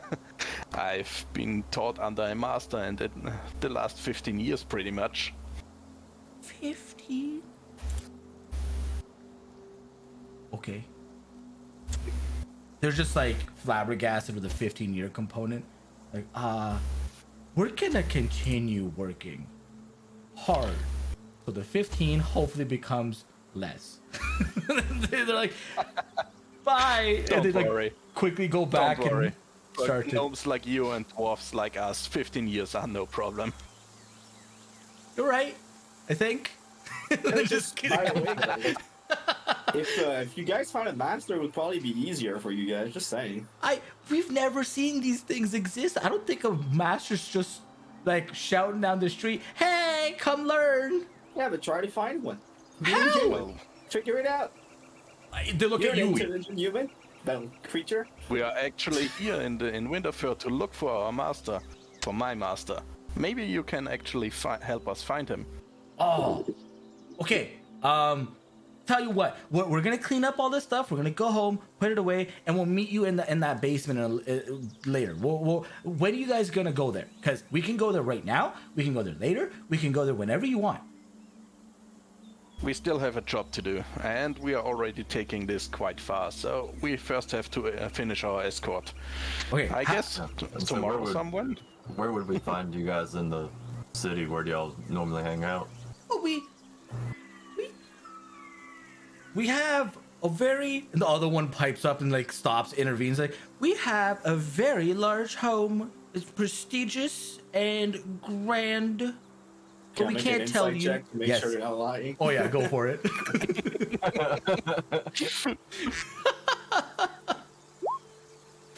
Yeah, big, the fattest lie you've ever heard. He didn't even say it confidently. It's the best part. He's like, the most prestigious of houses, and we can't disclose the location, but we'll meet you in the basement. So we're gonna sit in the basement for like 3 or 5 days until we get there. Yep. All right, it's your life. See you then. He like runs back to the robot and starts to work on it. And they're like disassembling to take the parts. Yep. All right, I think making we an should go insight back to check the for caravan. something Obviously, a lie. Yeah, that's Love it. I freaking love it. Okay, you guys wrap up your dealings with them and head back to the cart. Seems you had Alright. fun there, Goldar. Yeah, Took you guys just forever. some gnome shenanigans, so nothing to worry about. We can move on. You guys continue about towards the city. You guys are starting to see it's like a rolling hill that goes and crests across into a distance that you can't, or into a space ahead that you're not able to fully make out, as it's just sky ahead of you. But as you get closer to the crest of this hill, you see these almost impossibly large walls. From where you are, the walls could be 20 to 30, 40, 50, 60. It's hard to tell feet tall. But what you can immediately tell is that it's all this dark brown material, these plates that have been attached side by side by side all across the exterior. There's one entranceway in the very front that is where a lot of the populace are coming in and out. You can see the farmers from the sides. They have their their donkey drawn carriages with their different produce that are bringing it inside. People coming in and out. You also see that off the wall, there are a lot of vines and vegetations that have grown and these small little flecks of different colorations of flowers and whatnot. And as we approach even closer, the area here, for whatever reason, is the most luscious vegetation ever. The grass is thick and dewy. All of the produce, the different wheats, the closer you get, the more it becomes magnified. All the different carrots, potatoes, wheats are just abundant. In the same plot of land is sometimes 4 to 16 times the amount of production in the same plot. It seems unrealistic and unfeasible, but somehow the area around Winterfur seems to be very luscious, rich, and just full of opportunity for these farmers. As we approach the main gates here, the walls now coming into full view, you can see is almost 100 feet, maybe even taller. It is just grand to look at. And seeing the birds fly overhead, there are just small little critter population, creatures that are running around all over the place. At the top, you can see these small blips, very small peoples that are just roaming the walls, these guards. You finally get an opportunity to walk up to the main entrance and are stopped. You see this female come up and stops, who says, "What business brings you here?" Well, as of right now, we're escorting this gentleman here, pointing at Salem, and also these merchants. So that's our business for now. We do intend on exploring the city a little bit and trying to, engage in the life around here. Do you mind if we do a routine check of your belongings? Of course. I don't even know what I have on me, so that'd be great to help me know what I got. He's the smartest of the group, guys. It's very interesting, and with your perceptive eyes, both or your just natural perceptive nature for Hubo and Kanan, you guys pick up very quickly that these guards, unlike any you've seen in your travels, don't wear metal. They don't have any metal adornments on them whatsoever, not even a blade. They don't have anything. They're wearing these very thick hides and no helmets and nothing of any kind. What you can see underneath the clothing for some of them, they've got these small little wands and staves that are stowed away, but they quickly over and start to pat down, and one of them is like very, very keenly observative of anything that you guys have on your persons. A few of them go walk over and start to check the caravan that you guys are escorting in as well with the merchants. They allow the full search, and you can hear one of them shout, "Get clear!" And from the back of the wall, you see another one come down, has this beautiful inlaid, like intertwined vines and different flowers that are growing off of it, almost like a crest. And she walks over, and they're all women. All of these guards are women. She walks over and looks at you and says, "Have you been to Winterfur before?" Yeah, this is our first time. This is your Right, first. guys? I mean, it is for me, at least, and I don't want to talk for the entirety of the group on this one. Yeah, this might be I've fun. never been here in my life. First Same for me. Oh, for first-time travelers, that's very rare around these parts, seeing as how this is such a trade-heavy district. Well, just to make you aware of a few things, there have been some more they kind of pull you off the side of the regular traffic is going. They've waved the merchants through as they have the paperwork for their business dealings, and they've already made their way. We'll just wave them by, essentially, because we don't expect. What about this. that old man? Yeah, exactly. The old man stays on the cart and is continuing further in, just through the gate. We're They seem supposed to go with him, though, so I would assume he would wait Oh. for us. Okay, sure. Yeah, you can ask him to stay with you guys. It's not a problem. Yeah, okay. Yeah, he'll stay with you then. But she starts to, she's like, well, just a moment of just to let you know, there have been an increase in crime as of late. Pickpocketers and dealings of business break-ins. So keep your head on a swivel. I don't know what's going on, but just in case, we don't want you to think that this is a regular occurrence in these parts and not return. Is this anything we could help? Like, we're adventurers. We just came back from the Ivory Tower, Obsidian. from the Obsidian Tower, yes. Ah. And we just made the top score there. If you're ever curious of our abilities, we could be pretty competent in helping you guys. If you need somebody low key, somebody new to the city, you know. She kind of grabs her face and she's like, wait a minute. you're telling me that you're the group known as, wait a minute, we're hurt, bruised, concussed, we need a second? Yeah, this is definitely Yeah. us. Yes, it's a great name. Well Wow. done, Bard. You can hear. You can We always see the met disappointment. the in my most voice. charismatic bard that came through here the day prior. He is, or a few days, I suppose, prior. He is a hoot. It's incredible. Wow. We're happy you survived. We didn't know if you would make it. Yes. He's- Why did we send him alone? That's a good question. That's really a good question. Why did he agree to I it? don't know why you was did like- that either. I don't think we agreed. We just sent him. No. Why did he agree? No. Why did he just be like, okay, and just go? Apparently, it's a bard with low wisdom. Dude, he Or worked intelligence. with people. He's more competent than we made him Yeah. give credit for. But to be fair, even though like Starmate we don't remember, but he did do a lot of help inside the tower. He held his own, yeah. Yeah, this whole What help? You don't remember. You yeah, guys, I remember. the guard eventually looks over and says, well, what are your names? Just so I have a recollection. Well, my name is Yubo. Well, Yeah, My okay. name is Orphan. she's looking at the other two. Yeah. And me, the big guy, Norback. Norback. What might be your name? Dwarven folk. I am Golda Diamond Beard. Goldar. Well met. We have many dealings with the Diamond Beards, but it's good to have another one come through. Yes, I do intend to meet the jewelers local here.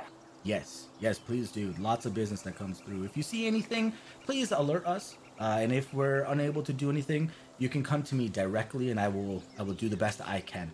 My name, for those of you that are wondering, is Mylandra. I am the guard captain of this entrance and district. My counterpart is at the entrance on the southwest, and those are the most often dealings with me, at least. In case I'm otherwise disposed, you may ask for Hester. She is also available at any time. Well, hopefully. Small question for you. Here is Salim, just pointing to the old man, a fine gentleman who was attacked on the road here, and he said he was attacked by. Could you repeat what your attack was? I think you mentioned man dressed in fur, basically. I need you to repeat that. That was, sorry, apologies. Go ahead, repeat that.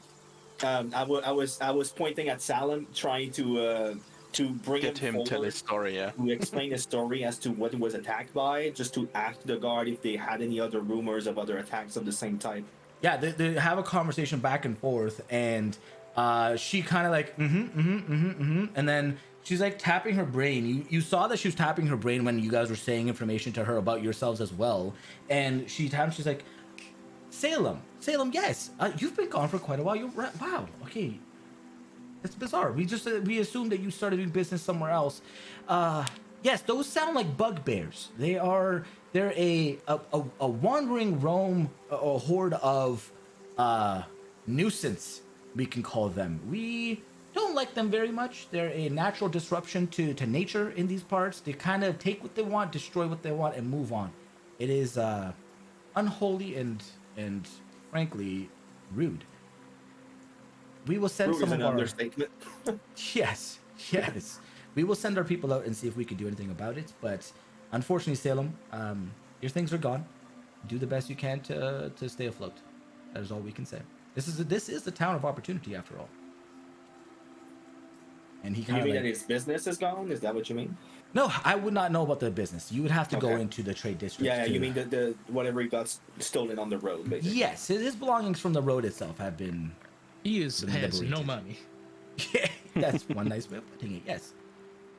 It's okay. We'll escort him to his residence. And make How about we first go get him some clothes? He's got clothes on. There's just Yeah. really. Let's get him Pattern. some not really shit clothes. Well, he's got a home or something around here. Yeah. Guys. You Should can just bring him go home. to his shop or his home and I would also say check home first. that magic shop guy Needs more he's help. working Get with. help him afterward. Yep, no problem. You guys get into this city, and as you guys are walking through the eastern district, You're coming through. You're starting to see a very, very different sort of existence out here from anything you've seen prior to. And immediately you're hit with this cacophony of people talking, shouting the distances, some even close by, of vendors trying to get attention. There are people that town criers that are shouting out, "Hear ye, hear ye! Many, many thefts!" God, many, many thefts and business break-ins. Watch out! Lock your doors! Hide your wives! Because they're coming for everybody out here. And it's just like shouting all over the place. And I feel bad for that man's voice. it hurts right now, don't worry. And they're all just like, it is just everywhere. There are bars and different building, like eateries with open doors and open walls that are all selling incredible smelling foods. You walk past a tanner, you walk past different, like a small stall with your average clothing, just a commoner's clothing that they're retrofitting with, like people with small children that are coming over. It is busy, super busy. As you guys are progressing a little bit forward, Salem kind of is, he starts to talk a little bit more, and he says, "I don't understand what's happening here." And he kind of looks over and he kind of stops you guys. He's like, this is the poor district. This is not normal." You're saying the city is different from when you left? No, essentially? the city itself is the same, but the people that live here are normally extremely, extremely poor. This is not a place that business happens. This is a place where business goes to die, and you go to get robbed. This is bizarre. I would like to pulse a random person, like gently, obviously, just like try to talk to a random person and try to ask him, "Hey, what happened recently around this area? Did anything change?" Or He kind of stops. He says, "Oh yeah, 100%. Man, you must be new. Our district came into some really, really good fortune thanks to some investment that our district leader put in with our town folks' money. Man, never expected it to come across with such lucrative output. It's incredible. Look at this." yeah, that's great. Thank you for the information, man. He's like, "Yeah, no problem." He continues about his way. All right, well, Also, at least we know he's not like delusional or something. There's actually been changes around. Yeah. Vibin, like what does the passive perception mean again? Like Passive perception is your perceptions. It's 10 plus whatever your perception is on your skills. So yours, I believe, including proficiency, if it's there. Yeah, yours is 13 right now. Okay, so like does my ring of alertness count with that? Yes, it should. Right. So it should be 16. So you've been seeing all this information along with the group that I've been Okay. seeing. So would that help me like just just be aware of like thieves and snatchers? Oh, 100%. So that's how passive perception works. Is if something happens nearby that would normally require a roll, you just automatically tune into it. You're just constantly aware, like oh, that guy just tripped over like an idiot, but just hit it really well and continue walking. Or that person just got his pouch sliced and a few coins were taken. Or that person over there is secretly doing a few like little shady dealings with, black market items or whatever the case be.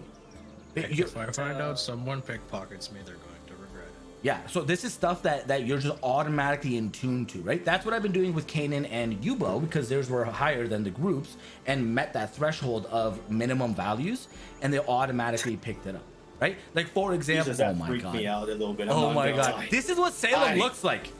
That freaked me out. This is what Salem looks like. But here, I'll give you even a close-up view of it. Boo! That's awesome. Jeez, Jesus. Yeah, no, that's what. I have nothing happening here. It's just my cam overlay.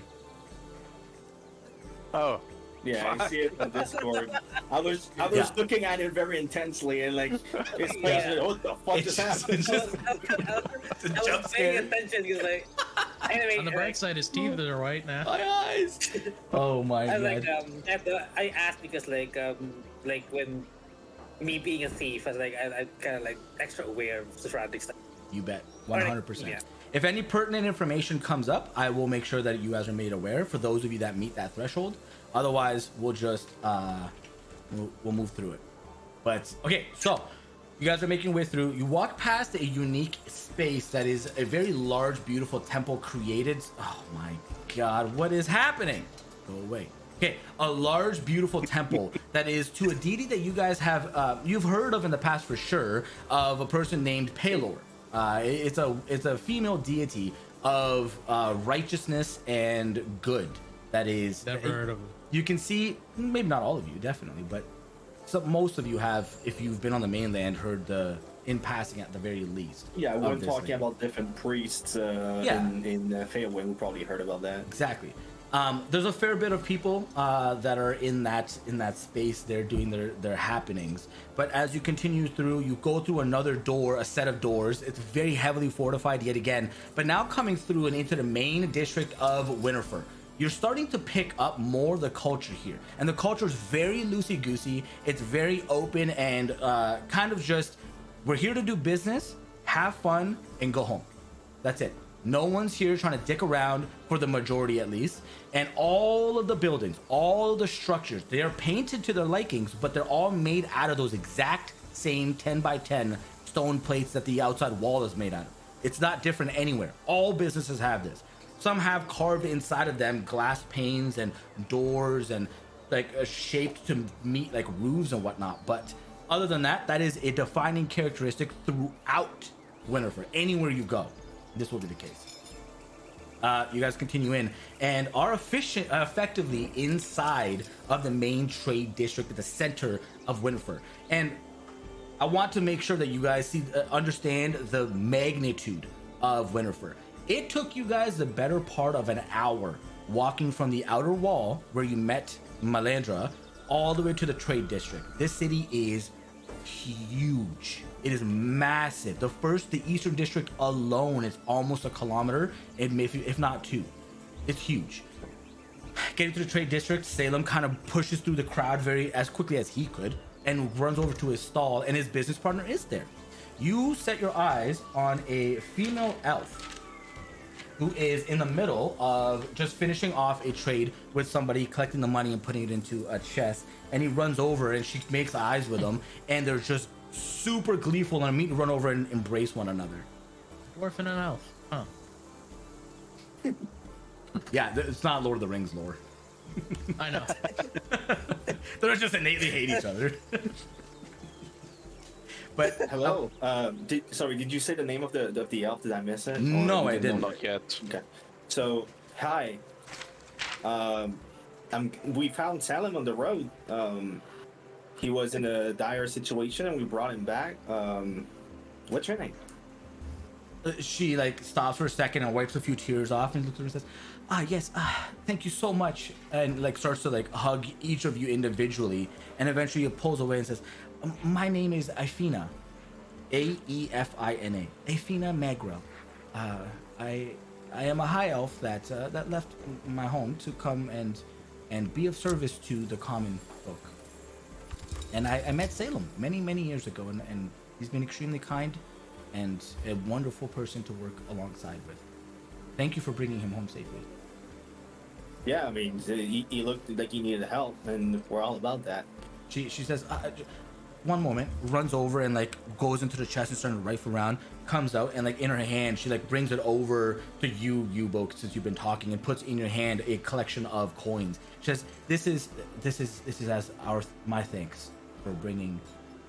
No, it's okay. Friend. Keep it. He just lost all his cargo. We don't need that. Honestly, we're fine. We would like, however, maybe you could appraise something for us in exchange for bringing him back home. Oh, it would be my pleasure. She takes the coins back and puts them away. We came across an artifact or an amulet with a ruby on it. However, when our fine artificer here tried to identify it, he got pushed back by some sort of force that we couldn't really understand. So hearing that you could be able to, you have some knowledge into the arcane, we figured maybe you could help us with that. And I hand her over I bring the amulet out and I just show it to her essentially. She And pi- I Go ahead. I add that I saw some kind of vision or a person inside that ruby when I examined it. And apparently that person also could see me. That knockback I got was at least how it looked like, some kind of attack from the person. So you better be very careful. that is extremely alarming. Okay. She says, let me wrap up the dealings here. Just give me 5 minutes, and I will be with you immediately. Perhaps you should roam around, and I'll find you. It's not a problem, but perhaps you should roam around and see what the trade district has to offer for you. We'll be back in like 5 to 10 minutes. Okay, sure. Yeah. You see she goes over and is starting to shut down a few of the cabinets and things, and some of the small objects that are still out front. People are walking by and interested, so she's finishing off some of the business dealings. And Salem stays with her. I'm pretty sure we are gonna lose Norbeck to the next tavern. I will guarantee nothing. Taking I'm surprised you didn't bring the keg with you, honestly. That's what I was planning. yeah, I mean, you left it on what's his Beowulf's cart. Norbeck, So yeah. I'll get another one. all right. Well, taking in the environment here now, you can see a variety of colors for different tent, the small sticks that go up and hold the canopies above, a variety of them. The entire trade district is built on an open concept. So there are 4 massive columns with easily a 40-foot diameter for the pillars themselves that go straight up into the sky, 100, maybe 200, well, that's a little bit, 100 feet to 120 feet on the different corners of the trade district. And inside, the tents basically connect to one another, and the pegs are placed to hold up this entire pseudo roof.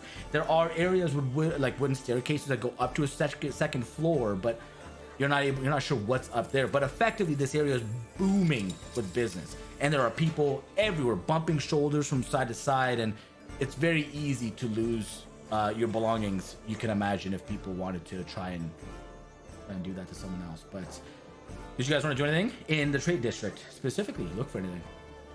Just look around for weapons, armor, maybe a little rings, artifacts, stuff like that. Okay. Yeah, I'd like to look for a place that would have either a staff or anything that like mage or magical item related. All right, you guys look around. I'm gonna and, join in on that, yeah. yeah, go ahead and give me a D20 roll. Everybody that's looking for something specific, give me a D20 roll, please. And Kanan, are you doing anything in particular while we're Yeah, just gonna take- I want to take a look at the Both items. rolled a fucking Well, 11. You want to take a look at what? Sorry. I wanted to take a look at the items and see what's available as well. Okay, no problem. Yeah, I'm telling you, Norback, this roll 20 is cursed.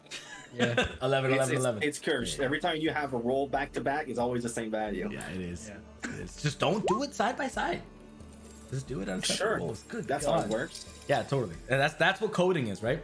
Yeah. You guys roam around, and you're unable to find the particular stalls that you guys are looking for, but you do find a variety of different things. You find fish stalls, you find lemonade stands, you find musical instrument vendors that are selling lutes and flutes and small little banjo style things. You name it. You find a lot of these small little shops, which have a lot of business. There's a lot of people here. They're all very, very busy and full.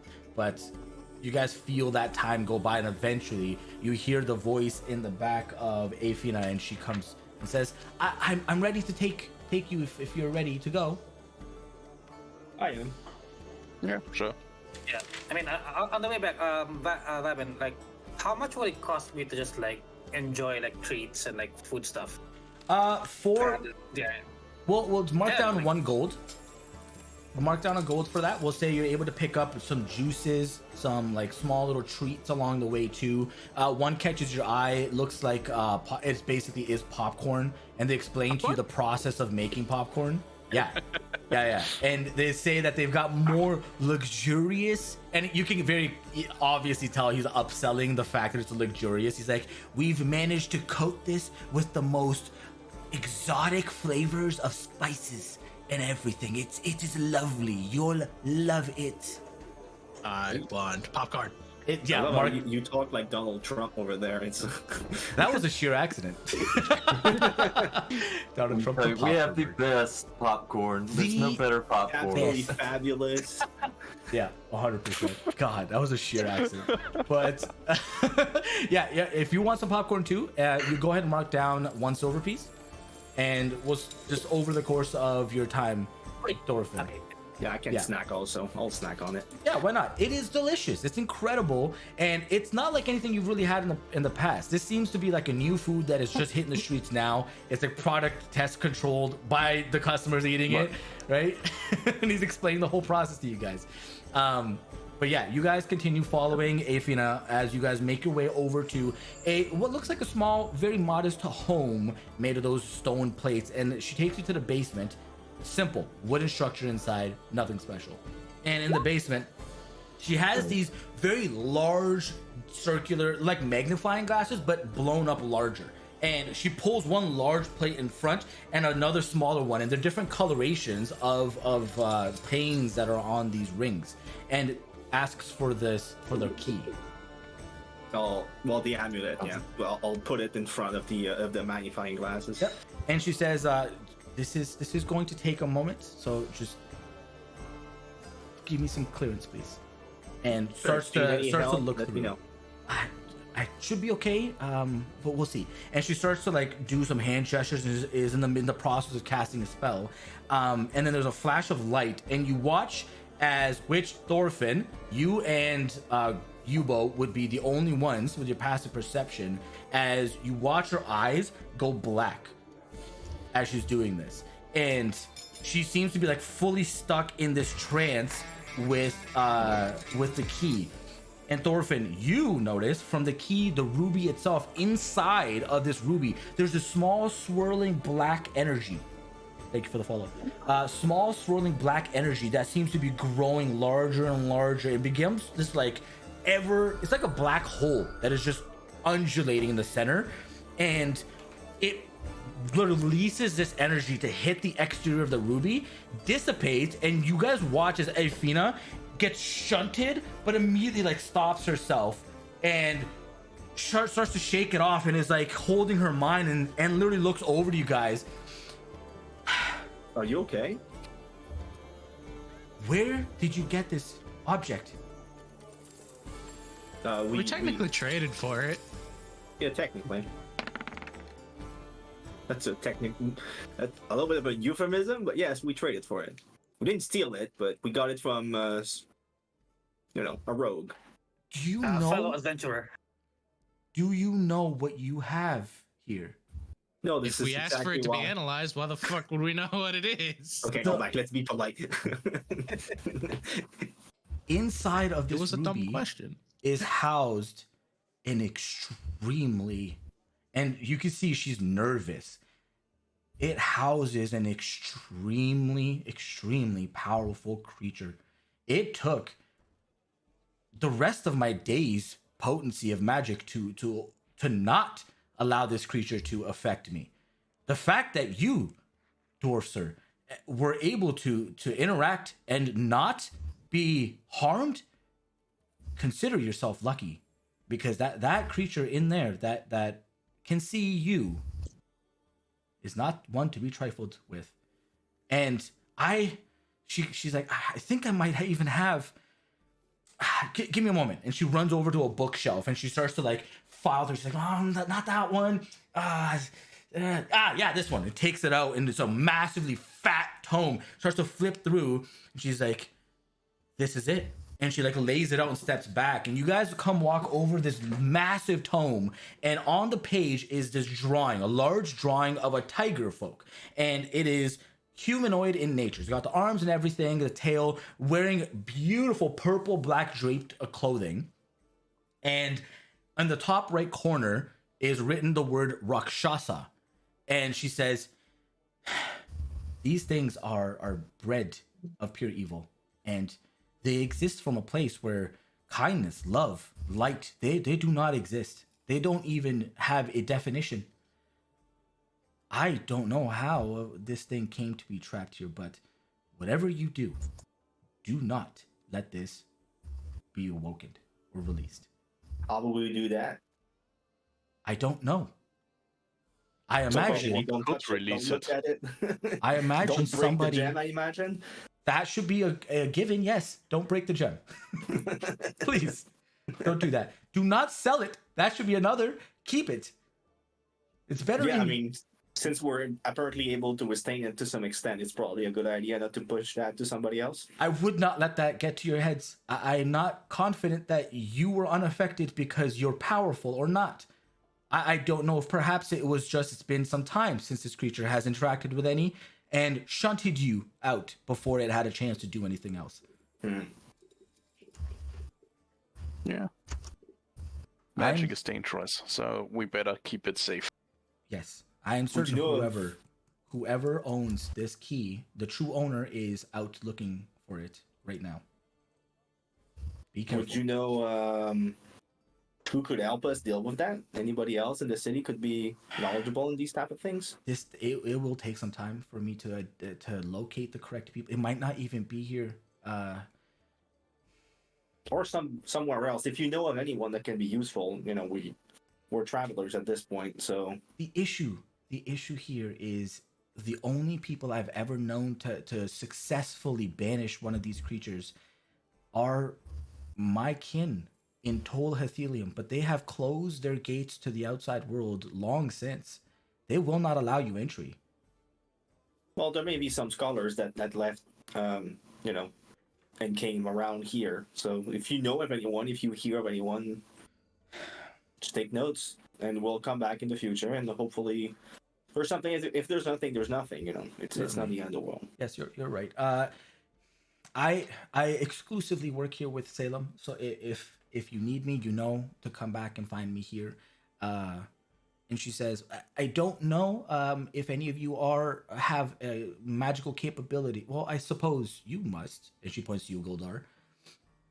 To a certain extent, yes. I have a paper, a parchment. She takes one out, and she looks like she's got multiple scrawlings of this, and she gives you this circular pattern that is on this paper with different geometric shapes that intertwine with one another.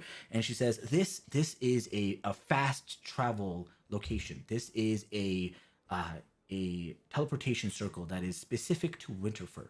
If you are able to, or find someone who is capable of this magic, use it, and you can come here in a moment's notice. That's great. Just let the wards of this circle know that Afina has sent you. That should be very. What was useful. that?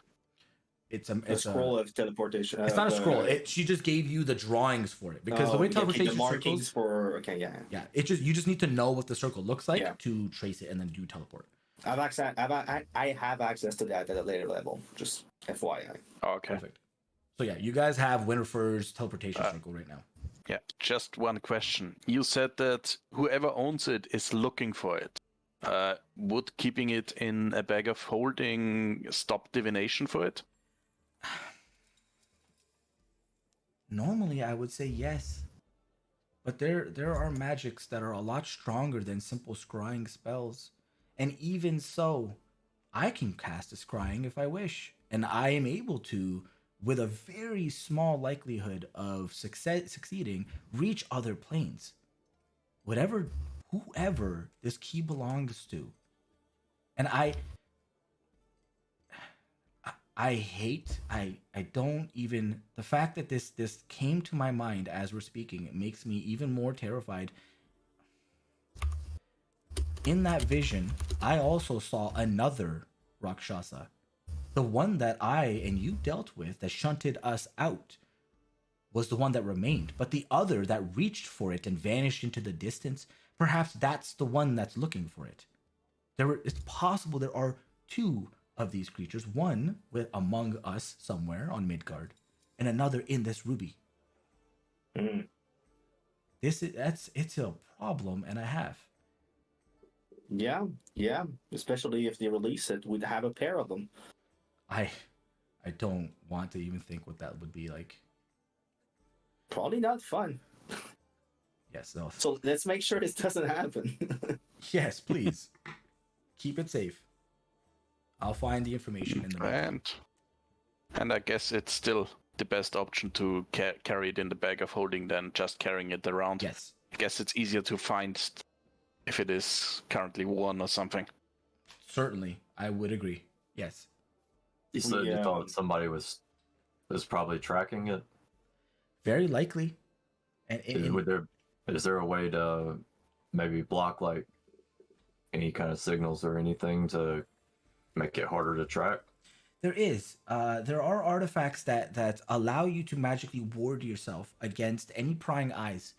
The dilemma that I have is not the acquisition. That is easy. The problem I have is if it is a powerful creature, another one, then it's possible that they've already pried to its current holder. And if they have, if you hide it, they will just find you anyway. well, yes, but the bigger dilemma is, let's assume that you, sir, we give you the artifact and you get this warding object. The problem still exists that they know the faces of the other 4 members. They can find you by finding them. That's the dilemma that I'm now worried about. Yeah, because you've been seen at this point. I've been seen by the creature inside, which currently is even less of an issue than the one that potentially roams. Could they be communicating in any way? I could not imagine, no. This object, whatever it is extremely powerful to have housed one to begin with. Right. Okay. So at least you are not in direct danger at this point, or we hope you're not in danger. I don't believe I am. I should be fine. Thank you for your concerns, but I should be okay. Okay. We also have this chalice that we got a while ago that we would like to just kind of confirm. It's a chalice that we were told was a transmuted wizard, or potentially was a transmuted wizard. So I would just like to make sure, would you be able to see if there's any trace of magic there that this holds any bearing? Just a quick thing. Well, I already confirmed that it is. I already confirmed that it was transmutation magic, but maybe you can find something more about it. She's kind of a specialist, She takes the chalice and she says, "Well, I would normally be able to. However, I just used all my magic to deal with that thing." Obviously, okay. She already said this. I'm not retconning it. I know you did. I just wasn't sure. Just want to clarify here. Yes. Wait. Well, yeah, but yeah. detect magic or identify can be used as a ritual, so it shouldn't be a problem. Mm-hmm. I personally need confirmation. Did you forget about the chalice? Maybe. Perhaps. It's possible that I forgot about one of the stupidest and powerful item that I gave you. Possibly. Hey, Sorry, allowed you to take? I did so much work to get it. You really I'm did. not gonna forget it. You literally went into jail for it. I killed someone. Yeah. I went to jail. I renounced my patron. I threw it in the bush. I did everything I could. I like how throwing it in the bush is on par with renouncing your patron. Yes, Yeah. because I'm not very athletic. Yeah, okay, fine. I did forget about it though. I won't lie. That definitely happened. Hey, now God. you remember. Butt cheeks, man. Okay. Anyways. Well, I mean, we'll come back for that maybe another day then. You're welcome to leave it here if you wish, and I can go through and try to identify it the following day, and you can come and get it from me. As much as I trust you, I hold this item very dearly to me, so I do not want to leave it anywhere. I'm gaining that sense, yes. I went through hell for this thing. Yeah, it's not a problem. You can Almost keep it. literally. People die. She takes you guys. She takes you guys outside. Oh my God, who did that? Who did that? Sage. Oh, you douche. She takes you guys outside and bids you farewell for the day. She says, "You." Would you know where we can go and sleep? There are multiple different locations for you to go and gain some sleep. Yes, there Any place you are. would recommend as being safer than others, maybe? Well, yes, there are some that are extremely ostentatious. There are others that are passable for depending on how heavy your coin pouches are. But if you want the cheapest of the kind, Penny Homes, it's not too far from here, is your best bet. But the lounging lodge is okay. it's a little bit more passable. Liberty Resort and Spa is phenomenal, but the best of the best is the Heavenly Retreat. Okay. It's expensive. Well, thank you for the information Extremely expensive, but and You your will- time. You've been very gracious. Where's the nearest tavern? Actually, since you're very knowledgeable, then let me just I'm gonna consult something with my party. So I was like, I'm gonna ask the group if should we show her the symbols encountered throughout our trips. Yeah, Maybe why not? She has an idea, yeah. Yeah, maybe she can at least tell us or help Something us about figure it, out yeah. some way to get better direction on finding information about it. Yeah, so I guess I just wanted to suggest that go back to her Yeah. and then It won't present the hurt. symbols. okay, you present her with the symbols that you guys drew, and she starts to look at it, and she's rubbing her head and says, I have no idea. I've never seen anything of this kind. Did you see these in which? Yeah.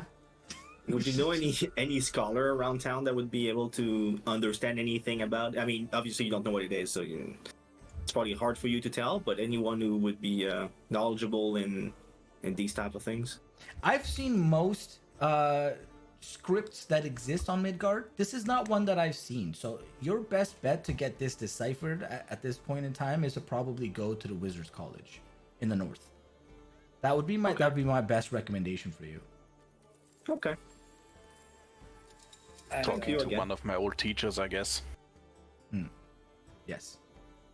I guess. She's agreeing, but Also- has no idea why she's agreeing. A quick question: where's the nearest bar? The nearest bar. The nearest bar is the Golden Pony. It is to the right of the northern section of the trade district. It is delicious. Is there any other ones? Yes, Just oh, curious. there's lots. Of course, there's lots. I mean, look at the place we're in. You can go to the Golden Pony. You can go to hold on a second. Where did I write this down? I didn't write it down? Excuse you? That can't be right. I'm guessing most places where we can rest, we can also have a beer. Yeah, most places you can get a beverage for sure. Oh, here it is. There's a Flatfish, the Drunken Cat, the Golden Pony. Those are the three prevalent locations to get yourself a beverage. She does tell you that the Heavenly Retreat also provides food and beverage unlimited for the full day that you stay there. Unlimited beverage. Yes, unlimited everything. You name It's it. also pretty expensive, I'm assuming. but, you Oh, know, it is. It is. She tells you Novak that is it not is one to 10 to shy gold away per from such things. No, it's 20 gold per stay. She tells you. I will make the most out of every goddamn drink I can get. Okay. All right. So you guys are on the street. To She regret bids only you charging me farewell. 20. She bids you farewell, goes back inside her home, and she brings Salem inside as well. And you can hear her like talking to him, talking about like feeding him and clothing him and stuff, and taking care of him inside right now. But you guys have the rest of the day ahead of you. It is just past noonish at this current time. What do you guys want to do? Well, it's a new location, so it's probably best to look around more, get more information, see if there are Split any up, guilds gang. or quests. How long do we have before Yeah, the so- tournament, Goldar? If it's still 25th, I think when we arrive, then we should have just a second 5 or 6 days. It's Calwen 1, so 1, 2, 3, 4, 5, 6. Then it's actually a week, 7 days. Calwen 1 when the tournament starts. It took you guys 2 days to get here. Yeah, and then the travel from Winterfur. I was 26th and 6th Yeah. day. So 6 And So you guys have 1, 2, 3 days till. Wait, let me look at the. Okay. So we still need to figure out 2 days. You guys have 2 days. the information for the tournament. days? Like figure out where it's located long. and how to get into it. Okay, yeah, no problem. I'll just go to the blacksmith by myself. Sure, no problem. You can make your way over to the blacksmith. Kanan, go ahead and give me an investigation check.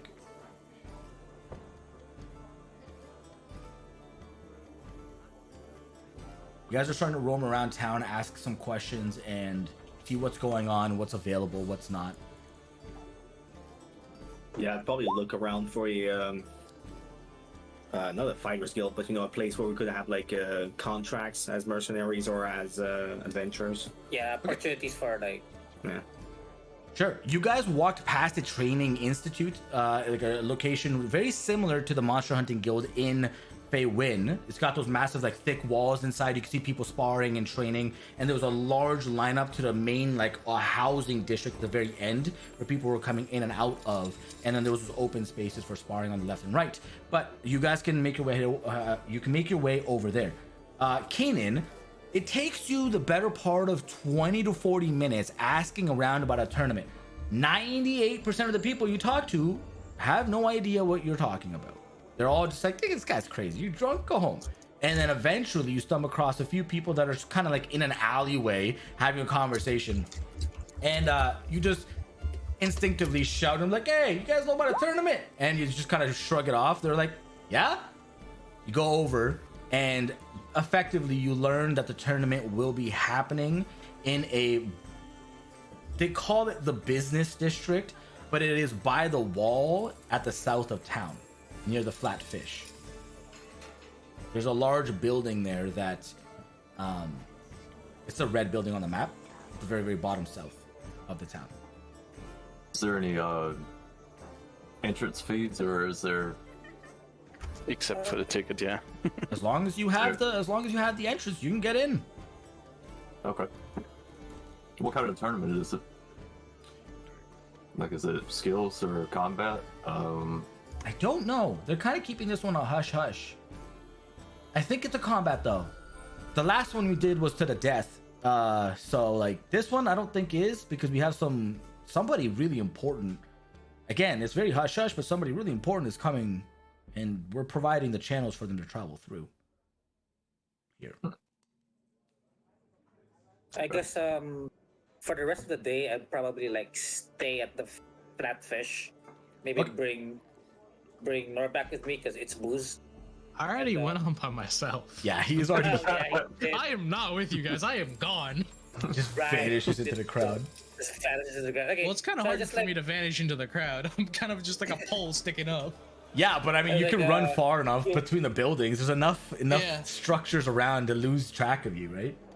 Fair enough. So I'll let the party know that I guess I'll just probably like stay around the Flatfish, passively like gather information of whatever I can pick up, and just have a drink or two. Okay, give me a perception What, check, please. What time of day is it? It is, Past noon. yeah, it's past noon. So like 1 by the time you're done with all Okay. your business dealings of gathering this information. Yeah, Norback. I'd like. Sorry, 1 second. I'm just gonna catch up with what everybody wanted to do. Norback, you're running to the blacksmith first. Yes. Yeah. Is there anything particular that you wanted when you got there? No, I was just gonna ask if it would be possible for him to take an apprentice or something. Oh, okay. Well, you show up, and the first thing you see, again, that same brown plated like structure that is built, and inside of it is all massive open concept. There's a staircase that goes up to the right, with the second floor has just a small wooden railing, and then it's all open to the ceiling. And ahead of you, you can see the forges lined up, 3-4 forges, a massive counter, huge glass displays which are all locked with heavy padlocks, and then some of the open mundane weaponry in just tubs at the bottom.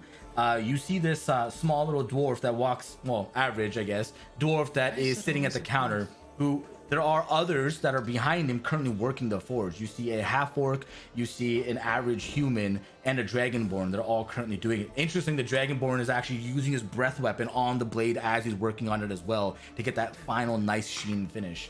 And he kind of like points you over as he has his time freeze up a little bit. What do you want? Well, I came because I wanted to know if I could learn blacksmithing from someone. You ever done it before? No, Well, fuck would I want you? I'll pay you money. How much? How much you asking? 5 gold a session. Fine. Deal. Somebody get this man a hammer. And he's just like, looks behind him and he's like, hey! And he looks at the human, he's like, get out! don't want you no more. And he's like, oh man, I gotta feed him up. He's like, I don't care about your family, leave. And he gets you back there, and he's like shuts to somebody else to come and work the counter. And he goes back, and he's starting to give you like some of the inner workings of how to get the metal to be shaped correctly, what correct tools to use, and everything. He's like, whatever you do, don't touch that. That's lava. You burn yourself. And he's just really overly aggressive, but he's a nice dude at heart. Yeah, that's kind of what dwarves do, don't they? Besides Goldar, he's different. Besides Goldar, yeah. So we'll leave you there. Goldar and Yubo, were you guys doing anything?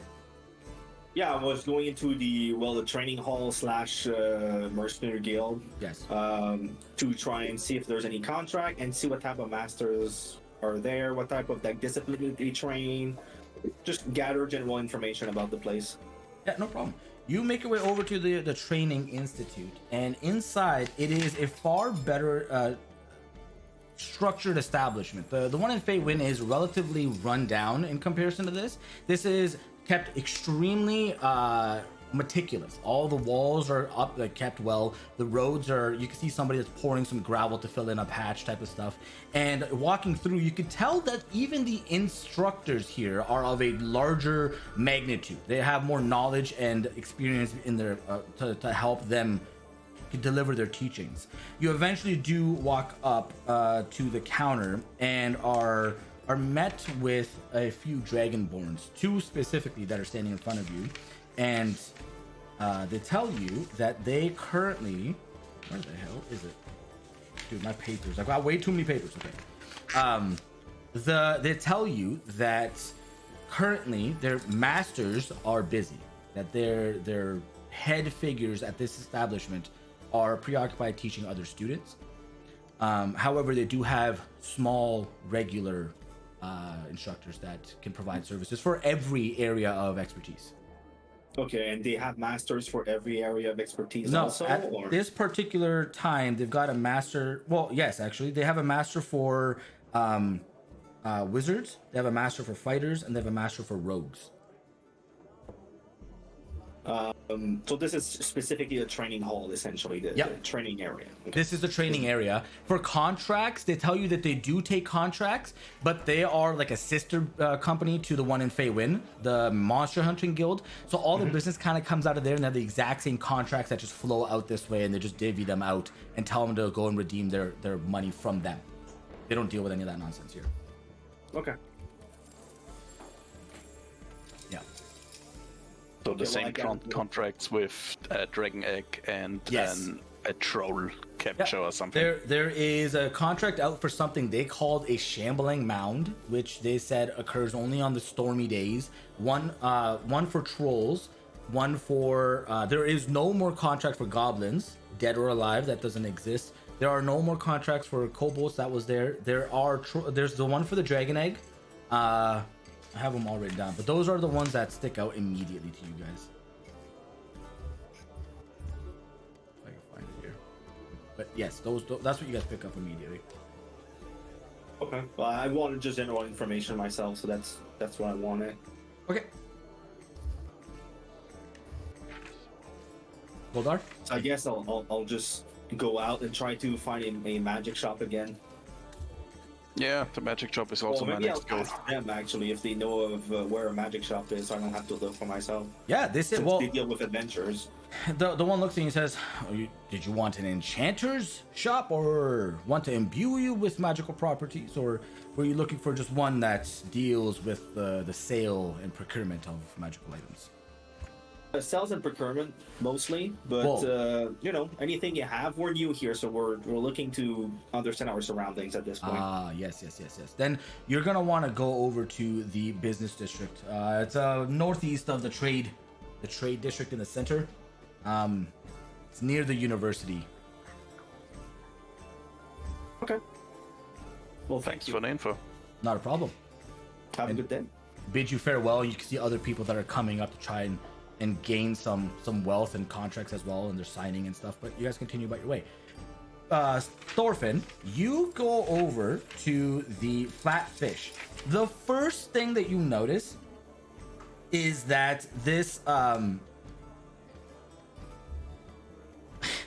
This entire place, even though it's exactly the same build as everything else, is garbage. It is run down and it smells like urine. It is foul here. It's disgusting. And as such, it attracts an appropriate crowd that would frequent these locations. And these guys, these guys are just gross, dirty, messed up. A lot of them have like multiple teeth missing, messed hairy, like What hair, the fuck is this piece like of destroyed shit? hairy stuff or hair, like disrupted. Dude, my train of thought there just could not catch on. I got off track and I couldn't get back on. Good God. But you notice that over the main door is this large skeleton of a shark that is just the bones. That's it. And then all over the place are cats. Their door is open. They're just roaming in and out. There's trail of urine that they're taking with them with their paw prints all over the place. And it's kind of gross, but it smells like a tuna. Like a heavy aroma of fish all over. Like, you know when you open a can of like sardines or tuna, that is just the first punches you in like the smell box. And you go inside, you take a seat. It is open. There are people that are bumping into one another, spilling drinks all over the place. But you want to spend the rest of the time here gathering information, yes? Yeah, that's for the most part. Lord Like, knows. what I'm looking for is like any information about the tournament, a gnome, or the criminal activity around the area. I Okay. just wanted to get a you know, like No problem. yeah, about the area. Okay, give me 3. I'll give you the choice here. You can choose to do investigation or you can choose to do perception here. I'll let you choose which of them. I want 3 rolls for this, please. Either you can choose whichever one for the 3 total, but we'll use that as your full day's worth of intel gathering. So I'll do the first one for perception, Sure. and this one is a +3 for Okay, the so 16. ring. Second one, investigation, and +3 then, Okay.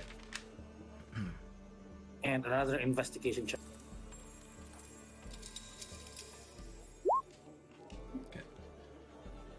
All right. Okay, cool. So we're done with you. Goldar, anything or moving forward? No, I'm with you towards the magic shop. Oh yes, you guys are making it in the magic shop. Kanan, you at this point are long done your activities. Yes. I want to make my way to the library and see if I can investigate those symbols a little. Okay, no problem. That's easy enough to do. I'm gonna do that really quickly first, so that we can quickly jump to the magic shop as well. I love the idea that nobody told anybody anything about locations where they're going. This is primo D&D. They all know. I let the party know that I'll be at the flat foot. You're right. You I didn't actually say did your, anything. I just kind of left. you did do your due diligence. Norbak's easy to find.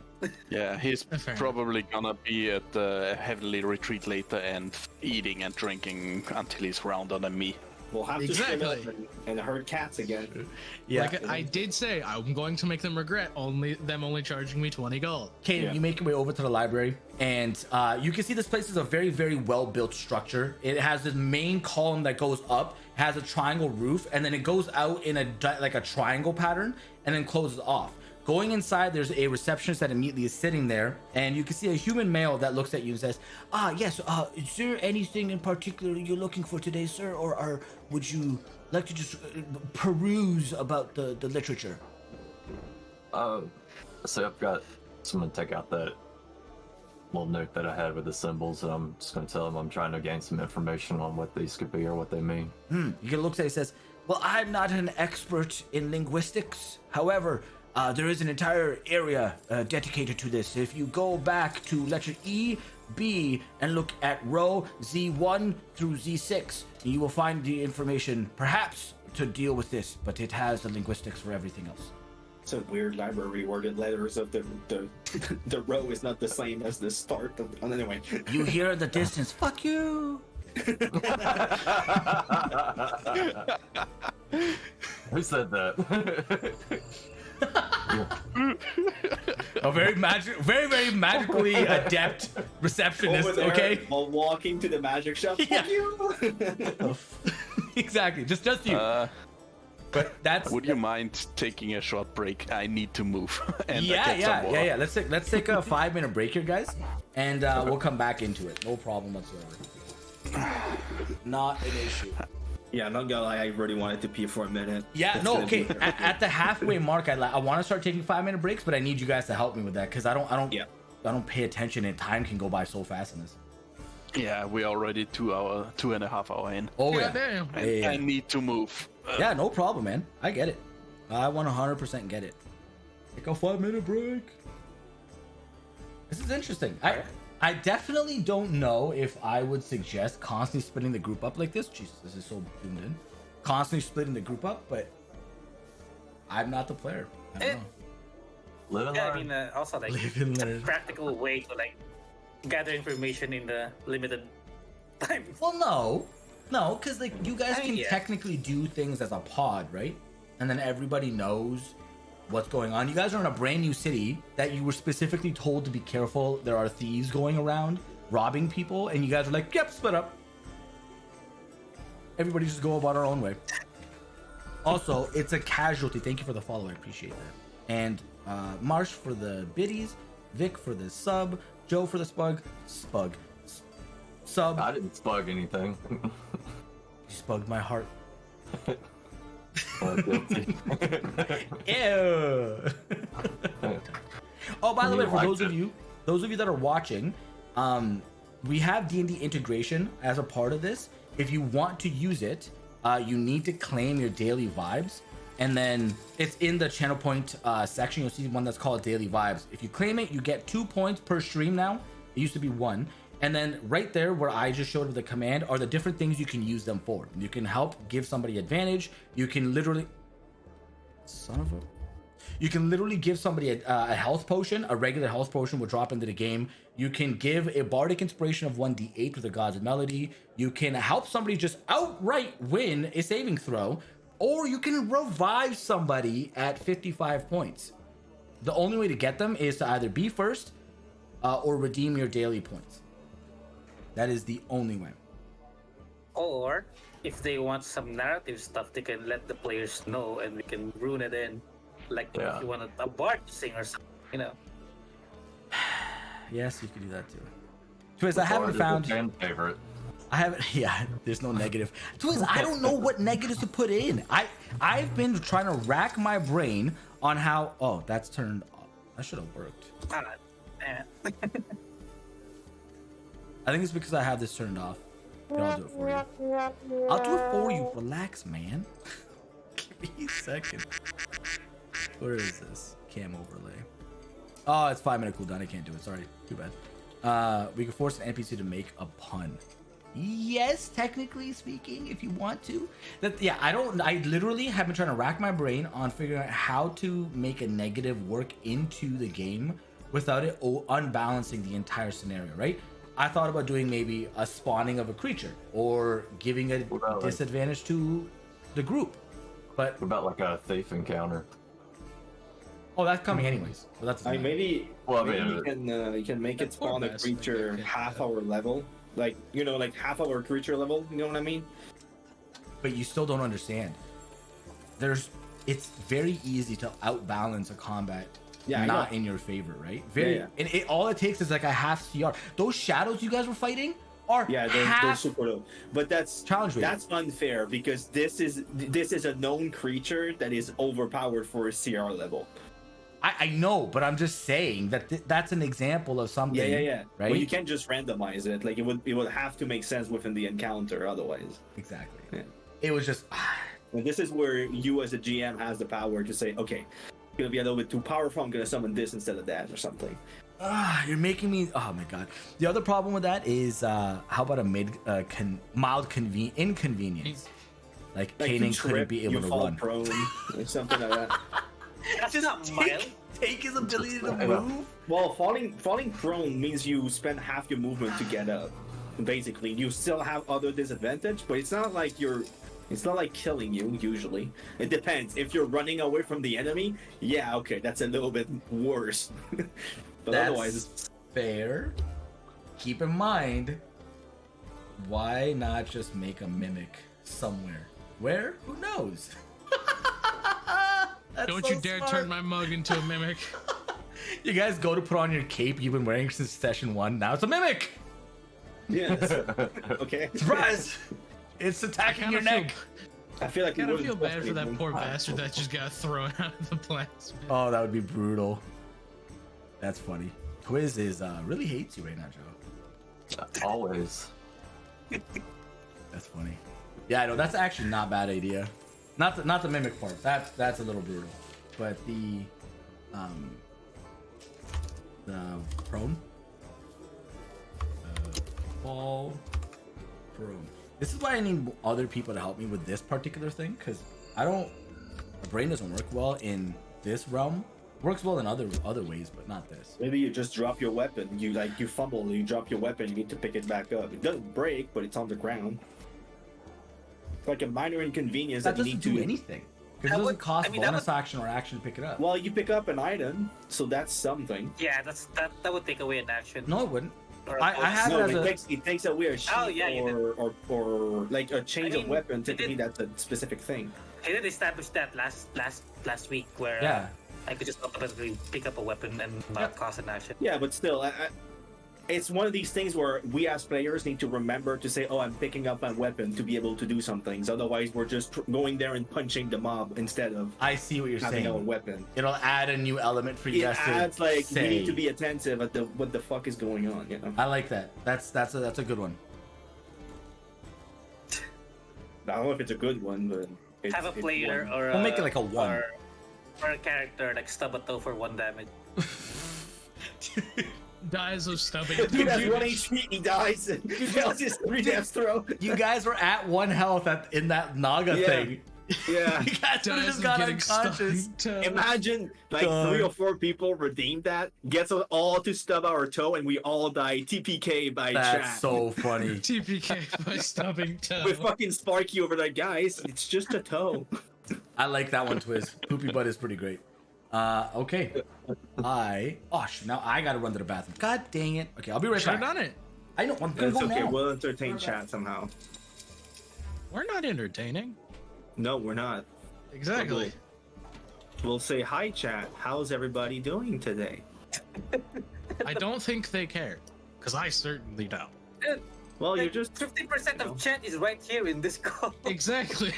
no. There's 15 people, and we're 5 here. So no, that's not Yeah. fair. So it's like 33% of chat right here. Okay, well that's okay. See, there's Twiz, there's Potato. That's it. Yeah, that's Cheese about is it. here. There's Cheese. But he's I didn't even know he 13. was here. We haven't seen Rebel the whole day. Louise, Kind of missing. Yeah, Weezy was We've here. got a bunch of lurking people. That's big why. girl. Like, there's a couple of people. Let's not downplay his content. People are watching him. There's I 2 thought people who left now that I've started talking, so I'm guessing I'm doing something right. You're doing perfectly. We're amazing at what we do. Yeah. So what could we what kind of malice could we impose on ourselves? We could lose sight of enemies. If just for the next turn we cannot attack certain enemies because we don't know where they move to or something. That's hard to put into. Yeah. Yeah. Like, imagine there's a dragon, you lose sight of the dragon. Like, what the fuck? Like, in a I don't know. cavern, like it gets weird. I can I don't know, conceptualize Yeah. that. That's If not it If First is, if it movement is by the- like 5 or 10 or some shit. That can be a little bit too much, I think. That's but- what falling prone is, though. You just lose half your movement speed. Yeah. It wouldn't be half. It'd just be like 5 or 10, which is not half. Put it under the same category as prone. Yeah, Okay. very close. You guys ready to return? Yes. All right. So, Joe, you're gonna spend the rest of this time doing your library's research and delving into that. Give me an investigation roll for yours, please. the other two of you guys make your way over to the magic shop at the north of Winterfur, and it takes a while to travel. Again, remember, it's all very far distance with a lot of people impeding movement to go from one place to the other. But eventually you show up, and you can see immediately walking up to this building that there's an aroma about it that is lovely.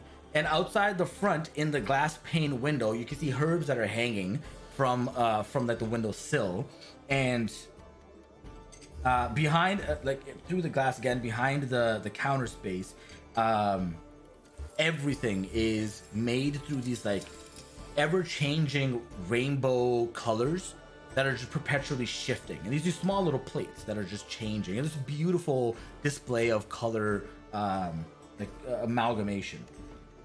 You guys make your way inside, and there are a variety of shelves with mundane, just like trinkets and baubles. Some of them just look like children's toys, but a lot of the ornate things are behind the teller. On the shelf, there are glass cases that are locked up again, and other shelves that have objects sitting across it. To the left and right are doors that lead into the back space that you guys can't see. It's in a back room, but you see a half orc that is currently sitting at the counter, and looks up and says, "Hey, morning, well, evening, well, morning, afternoon, that's the one. How you doing?" Whichever one you prefer, my good friend. We are looking for magic items. We're trying to understand what you have here in your shop, really. Well, I mean, we're a magic shop, so we got pretty much everything you could borderline think of. What was the nature of the thing that you were looking for, though? How about that? Let's start there. I'm personally looking for a staff. Look for a staff. Yeah, I got something. He goes over and he starts to like look through pages. He's like, yeah, this one right here. I've got a few of these ones, but it kind of just depends on, what your budget is here, buddy. But let's take a look at it. And he pulls open another crate, and inside of it is a very similar looking, with a little bit of a variation to its design, a warlock staff that is effectively a +1 to your spellcasting, and I think that's it. I don't think it gives you a DC boost, but yeah, you see the same thing that you saw in Fey Win at the magic shop there. How much is that staff? This one, I believe, is 400. I think this was 400.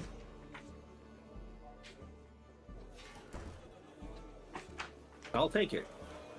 Yep. Do you have one that I can use too? Oh yeah. I mean, of course. If you're yeah, for sure. He seems like a bit of a scatterbrain as he's like stumbling around trying to figure out what the hell he's doing, much like the DM is right now. And and he eventually does open up a chest. Same thing. He pulls out another crate that has a bunch of different small staves and even has a large wand in it. He says, "Is this a bit about your style?"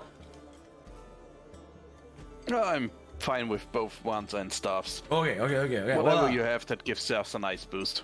Yeah, well, it kind of depends what tickles your butt cheek, I got the same thing that I gave to that guy right there, and I got the better ones. But yeah, it's 400 for the one that I gave him, and then I got the next one. But that one's expensive. Like, how much is the other one? Just out of curiosity. Oh, 5,000. Oh God. Yeah, it's a lot. That's a bit above our budget, yeah. Yeah, but it does the same thing. The same thing? You mean same thing that it does for him? Oh, yeah. Then I will also take that one staff. Oh, it certainly helps. Okay. You guys pay up, and he happily gives you guys your +1 wands, which for the life of me, I can't seem to figure out where the hell it is in my book here. But look harder. It doesn't matter. Who cares? I didn't even look to see if it was rarity. I might have given you something really good, and I don't even know it. Yeah, weren't they were staffs, weren't they? Yes. +1 staff. Yes. But it's the same logic as the +1 wands, essentially. Correct. It's exactly the same thing, just skin different. Thank you for the hydrate. Yeah, because I do have an infusion that grants +1 to attack rolls and ignoring half cover. That's the usual thing that's on the +1s. Yep. And if I can pay 400 gold and not use that infusion and have it free for something else, yes, I will definitely take it. Yes, perfect. Okay, so it's approaching like kind of dawn at this point. Like we're pushing like 3-4 p.m. in the day, and Dawn is the morning. I know dawn's only a few hours further ahead than that. It's not that far. You meant away. dusk? Dusk, sure, whatever. It's not Dawn's so the far morning. away. I Yes, don't the sun's know. coming up at 4 p.m. I thought no. Always Brain reminds works me less of than From mine. Dusk Till Dawn. So just FYI, that one typically costs $1,000, 1,000 gold. Yeah. So you're welcome. Okay. Thanks, You got a Orc. really good discount. Yep. Nice That's 60% for, discount. The name of the item is one of the War Mage. It's essentially always the same thing, from what I can understand. But yeah, Yeah. you can look at the details afterward. Yep. We sure can. Totally. I need to remind myself to go to the magic shop. I need to go to that shop before he breaks his notes out. They're all. He closes his Uncommon business item, yeah. because that What do you mean he costed him so closes? much. He's got to Anyway. sell his shop now. We can look at that after the What session. do you- He has an item worth 5,000. Shut the fuck up. It's His family will worth. go unfed. Yeah, it's worth that, honestly. Yeah. Plus one to your attack spell roll, or your your attack dice. Yeah, pretty good. Dude. It cost him money too. Oh, what? Okay. Well, uncommon items have a value of 101 to 500 GP, at least according to the book. So I don't know about the book. I do. I use random numbers clearly. So I don't know. Yeah. Anyway, Didn't even I realize it would- was uncommon. It could have been It's a freaking really rare good- for all I know, man. I wasn't paying I would, attention. it's a really good deal. Yeah, it's a crazy good deal. I would All ask the shopkeeper if he has like either a cloak or any other type of vestment that could be used for well, honestly, a warlock or a cleric. He says that he does actually. He has a bunch of cloaks that just came in recently. Apparently, a lot of people no longer need them, and they're just kind of like moving on from that design or that interest. But he's curious. He says, "Is there anything specific that you were hoping to gain from the cloak?" Because he's got a variety of cloaks varying for purpose to price. Honestly, Well, invisibility or any way to be able to escape rapidly from danger would be useful. I'm not sure what you would have at your, invisibility is something that's hard to come by, sir. I would assume so. Yeah, that one. That's haven't why. seen. I have things that make it harder for you to get hurt. Effectively, a +1 AC to you. Sure. He says that one is also 500. Okay. But it would increase. It would make you harder to be hit. He's like, I have another cloak that makes it like as if there's two of you up here, and it's things get confused trying to attack you, which rings a bell. And Krilla No, it does. was wearing it when she fought Norback. She activated the thing. I assume it looks very similar to the mirror image I It cast looks- before. Very similar to that, yes. Yeah. Yep. So how She has much it. is that cloak? That one tells you is 5,500. Interesting price. Yeah. I am currently a little bit short, so I will take mental notes of these great items and come back at a future date. Yeah, hopefully it's around. Would you know where? I've been told there's a Temple of Ron around. Would you know where it is? Yeah, that's gonna be on the western side of the town. Oh, that's gonna be on the western side of the town. There's a Temple of the Allfather over there. So they have small little pods of some of the other ones, like Heimdall and whatever else is, like Freya. They're all over there. Perfect. Thank you very much, sir. Yeah, no problem. Then I'll head out. Yeah, like gives you like a salute. But all right, cool. Thorfinn, during the time of this day, you're able to pick up a lot of chatter about the Eastern District, and all of the conversations are regarding the fact that they were poor, like dirt poor. People were eating potatoes and soup, which the one guy's like, that's not soup, it's just water that's heated. He's like, that's soup. They were eating that every day, every meal, for as long as they can remember, and then all of a sudden, when they get this new like district manager that gets elected, their luck turns around in a week, and now everybody's prosperous. Everybody's eating great foods and doing phenomenally well, and they're all like, man, that guy is either a god or he's just freaking super generous. I don't know what's going on, because I don't know of any business that turns over so fast. It's only been like 2 weeks. That's the main piece of information you pick up during your time at the bar that you're able to piece together from conversations. Kanan, you find nothing. There is no piece of information in all the different texts and literature that you're able to pull out from this library regarding the symbols that you have just seen and scribed. Do I hear anything about the the tournament that's happening like close to the Flatfish? Didn't roll high enough, dude. Yeah, sorry. Usually the information I give after a roll is pertaining to how well you rolled, right? So yeah, gotcha. That's that. The day has now pushed on pretty far. You guys are all completely spread across the city. So what are we doing, guys?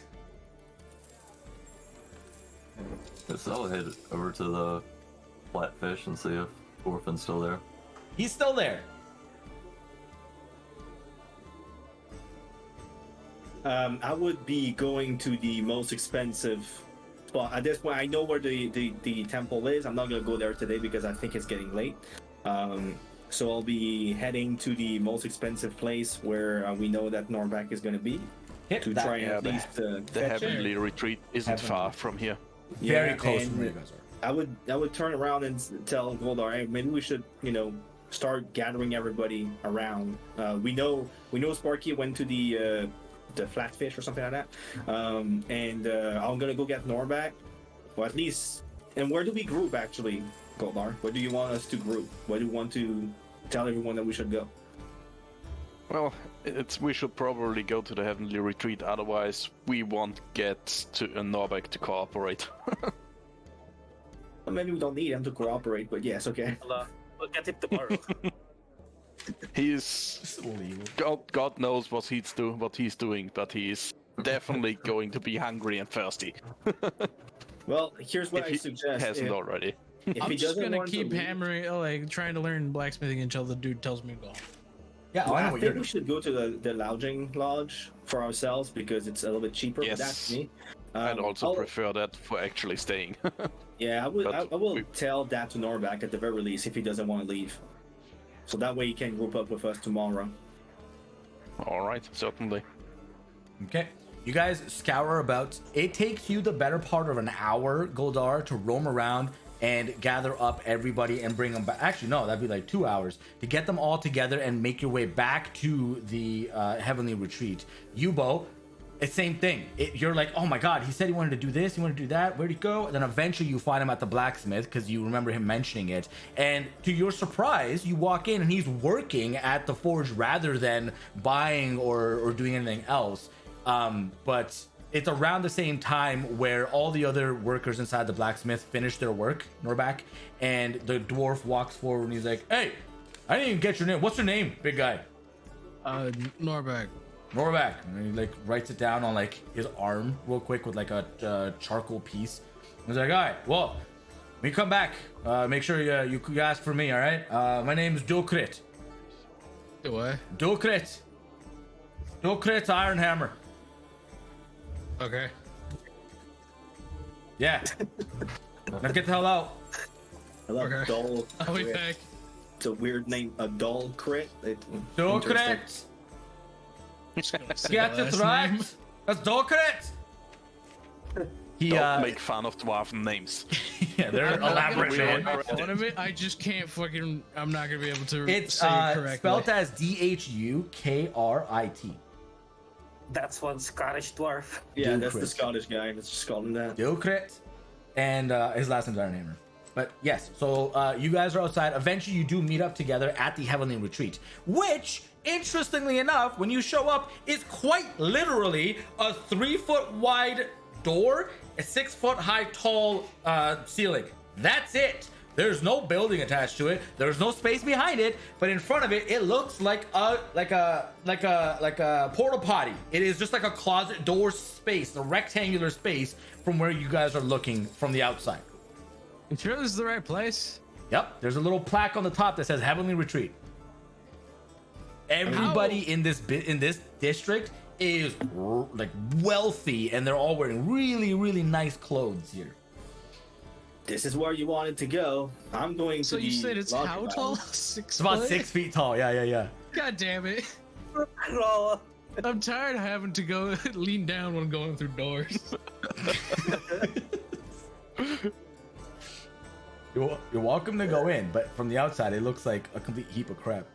I'm just gonna open the door just to make sure it ain't a creep crap. You look Just inside. remember, Norbeck, we'll be at the lodging lodge. Okay. The lounging lodge is where they're going. Okay, you open the door, and you guys all kind of get a glimpse of this as you're about to start walking away. The first thing you feel immediately, Norback, is the massive difference in temperature control from outside to inside. Outside is like there's humidity, a stickiness to it, but look, like the minute you walk in, it immediately goes to the most pleasant temperature possible. Perfect humidity level. You're not sticky, you're not gross. It's almost like somebody cast a prestidigitation on you, and you feel clean.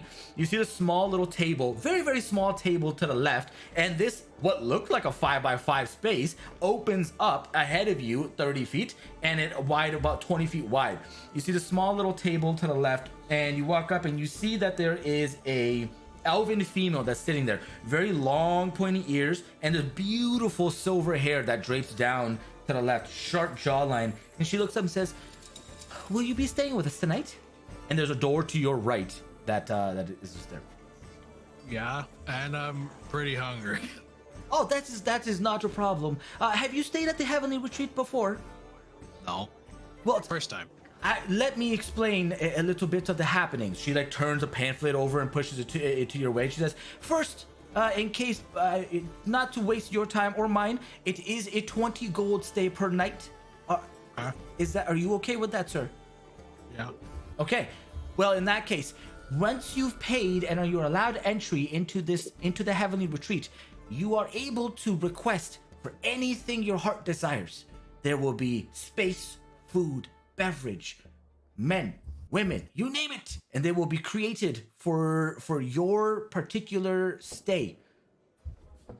Half of that sounds weird. I'm just here for something to eat, drink, and sleep. Certainly. She takes the money, and immediately you feel like this unlocking and tethering to the door. You go over and you're able to open the door, and you look inside, and it is friggin' insane. Everything is marble. There's these beautiful, brilliant, large red cushions with these like trimmed golden like knots that are tied up together. The ground has these purple carpets, massive table in the middle. There are people walking around all over the place. Two huge staircases that go to the top of the balcony that just goes into endless hallways. And then out of the ground, as you step in, you watch as these ethereal, like almost ghost-like creatures come up out of the ground and approach you to your left and right. And behind you, the receptionist walks in. She says, "These will be the ones that will help you with anything you need. Request what you wish, and they will bring it to your quarters."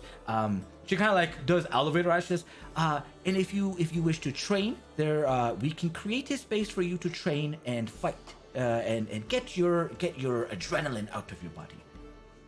Nah, I'm good. Where's my room? They will help you with that. And she like walks out, and one of the ghosts comes in, and you hear their voice in your mind, and immediately they like, one of them starts to like hold your hand up, and you walk up the spiral staircase, and it feels like you're walking for a very long time, but you eventually get to the door, and in front of it, it's like the ghost like asks like, "Any specifications?" Like what? Anything, literally, you name it, we could put it in here.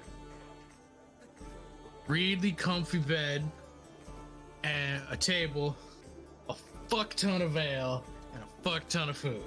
Easy peasy. You open the door as the ghost or this like ethereal creature opens it. Well, it walks in with you, and you see this like 20 by 20 foot wide, beautiful bed, and it is like clouds that are making the mattress space here. Drapings and huge like pillars, not pillars, but like end posts that go up and connect over, and it's incredible. In the center of the room is this huge like table, and it has multiple mugs that are like carved into it, and then on the back end is this what looks like an endless keg of ale, and there's one ghost that goes over and tells you, I will stay here and turn it on and off, on and off, and one spins the table and just on and off fills these mugs as they go past, and they're just coming in front of you on an endless loop. To your left is a buffet of food, your favorite foods you've ever had, some incredibly exotic ones that you've never even heard of, but they're delicious. And you have probably the best night's stay. I will take it as a challenge to drink as much fucking ale as I possibly can.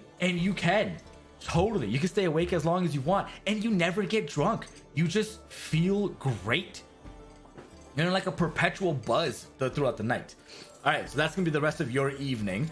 We'll switch over to the group as you guys are making your way over to the Lounging Lodge, which is right next to the Drunken Cat. And immediately you see that the outside of the building has been painted red, and the door has been painted black. And when you walk inside, you can see that there are these massive lounge chairs that are set up. Most of them have been stained to some degree, so the initial coloration of it has been long since lost. But you can see that it could have been red at some point, as it's kind of become a beige or a dark pink. It's hard to tell. But there's a wench that is running around that is currently helping everybody, and he eventually stops and looks over and is like, what do you want? Speak quickly. What do you need? We need a room to stay in tonight. Speak louder. Need a room to stay in. That's better. We got a room. We got room for how many rooms you need? 4. Okay, Four. 4. 5 silver per night. Can you afford it? Yeah, sure. Do you have food with that? No. How much is food around here? That's go next door. I don't know. They got those prices. Oh, so you only have lodging here. Okay. Yeah. We got separate business. So many people, separate businesses. You know. Makes sense. Makes sense. Divide and conquer. He comes over, takes you guys 5 silver pieces, and grants you access to your bedrooms, which are on the 3rd floor of this building. And you guys have a space to rest for the evening. But next door is the Drunken Cat. You guys wanted to go over there for 5 silver. You're able to gain a very decent meal, nothing special, and a cheap ale. I'll do that. Okay. So it's a full gold Yeah. you can mark off. We need to get some food. Okay, the Drunken Cat is pretty interesting. You guys go inside, and immediately you can tell that the type of people that are here are like the middle class people for the most part, a little lower middles, right? Like they're coming to spend a little bit to get away from their days worth of trouble. A lot of people have muddy fingers and like dirty hands from a long day's worth of work, just taking it easy. The level of noise here is not too crazy either, and it's fairly calm. And you guys have a good night's rest and meal. You guys all wake up, unless you guys wanted to do something else. You guys wake up in the next morning. Perfect. Next morning, fully rested, and the day ahead of you. Actually, I would probably ask if Goldar could transfer the Stone of Power I've got from my previous staff onto the new staff. But that's about it. Okay. That's something I would need to do afterwards, yes. I also have my alchemy set, which I would use for another alchemy fire. Okay. But that's all stuff that actually goes on during or after the short rest. That's easy enough to do. Long rest, sorry. Yeah. It's easy enough to do. You've done this Sure. multiple times at this point. Yeah. Okay. Alright. And I've used up all my components that I gathered. So nothing I can make right now. Heck yeah. So we're just making plans for what we're going to do today. Is that Yeah. correct? You guys just woke up, and you have the full day ahead of you, so you could choose, map it out how you wish. So we need to maybe eventually go to that little room with the gnomes and see if we can find more stuff for the Yeah, more clues. more information on your master. And Thorfinn, I think you have Thorfinn something. still has a mission that we can work with. And I want to go to the Temple of Ron at some point. Yeah. And I think it's close by, right? Let me check the map. Yeah, it's pretty close to where we are, so I would probably like to go there pretty early. Check on that's Norback it. if it's still alive. yeah. And I would like to go to the jewelers, also Salem again, and just ask around for my mentor. Since he's in that kind of business, they should have seen him. Maybe they know something. Okay, so Thorfinn, you're gonna go get Norback. Yeah, I'm gonna go get Norback and meet them at the. I don't know where. If where I don't this want to goes. get up. Okay. Well, you don't have a choice because Yeah. as you're sleeping, you hear the knocking at your door. Actually, no, you don't, because they just walk anywhere they want. You feel the presence of creepy ethereal creatures as they're just at the end of your bed watching you. And to your left and right, they're peering in over you, and eventually you hear a voice creepily in your mind say, "You have 5 minutes to leave." And you wake up, and you're starting to look around, and they're just standing at your foot of your bed. Forgot to order the late Fine, I'll checkout. get up and go. I forgot the late checkout.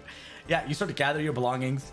You take like a mug of ale to leave with you. Still all there, fully stocked. Your buffet is fully stocked as well. But you make your way. Yeah, Penji. Oh, for sure. These guys are all new players as well. I've played for a while now. That's why I'm DMing it. But you're welcome to take as much as you want. You start to leave Norback, and as you get to the exit to leave this the Heavenly Retreat, you walk through, but the mug of ale is not able to leave the door. It's like it's bound to the interior, and you're like trying as hard as I want it. freaking can, but eventually it like drops out of your hand, and you're on the outside, and the door shuts. Aww. You gather that whatever happens and belongs to the inside of this place cannot leave. And so you can enjoy their amenities, but that's all you can do.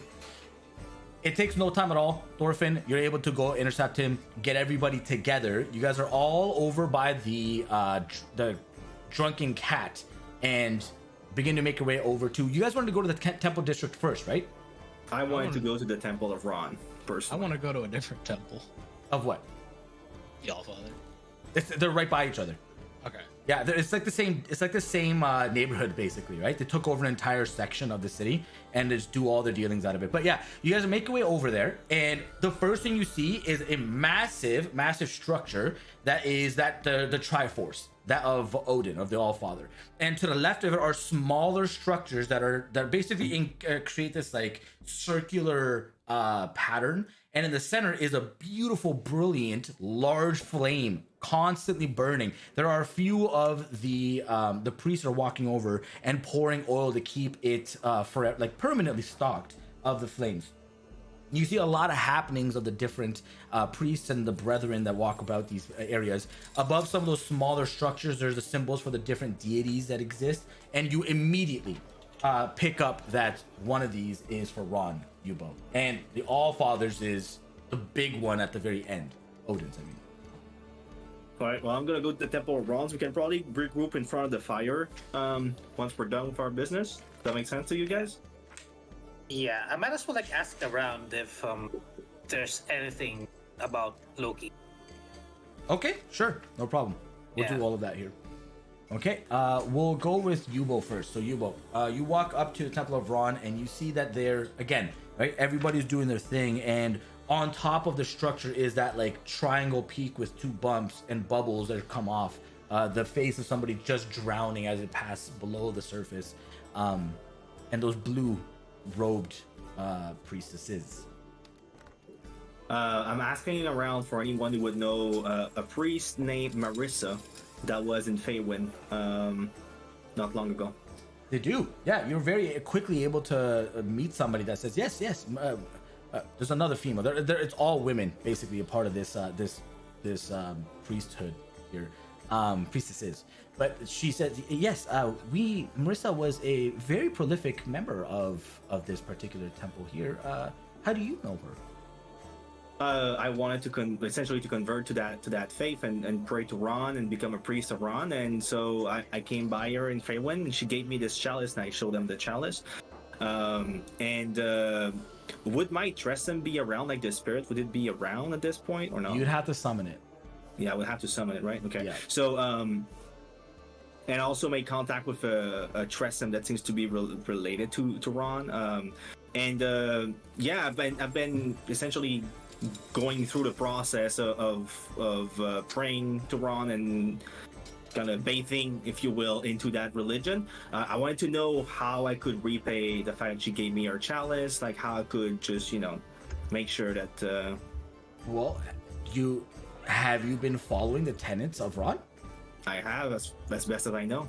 Then you're already repaying the good-hearted nature of what Marissa has done. The selfless act of giving you her chalice. If you see her again, well, she'll make her way back. It's fine. But you're welcome entry, and you're welcome to take as much time as you wish to commune with Ron. And if you're one of the lucky few, then perhaps she'll speak with you. All right, I'll take maybe 15 minutes to 20 minutes to pray to Ron. Okay, cool. So you go in to do that. During that time, Thorfinn, you ask around about Loki, and you will eventually find one person that is far better dressed in this area. It's like a thicker robe set than everybody else. Not like they're gaudy or like, big earrings or anything crazy like that. They seem like they have a higher position of leadership in the hierarchy in this small little alcove. But they intercept with you and they say, "Oh, yes, I do know of this particular god that you speak of. Why are you asking about him?" Let's just say I have found interest in being a part of Loki's coven.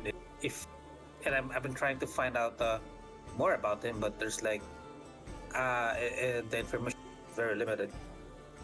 And what would be a good place to start? But in a place full of where gods are being worshipped. So. Well, I'll start here. It's like, let's have a little bit of a more in-depth conversation. You're welcome to follow me and your friends. Kind of points out to the people behind you. Okay, sure. Yeah. Yeah, he's like, you're welcome to join him inside, and he's trying to interact with you people. I mean, I'll walk with him. Okay, Norback, this is at this exact time. This guy happens to be going into Odin's temple, and you kind of catch your friends are going the same direction you are. You guys go together. Walking inside, there's a small basin of flame that licks up into another basin that eventually it captures. But there's like that massive pictogram on the wall of Odin standing there firm and like powerful. The raven and the beard, the full armor adornment. You guys walk past that to the right and into the back office.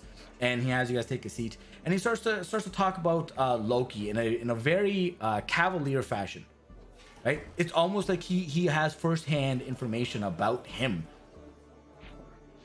He just says he's not one god that most people talk about.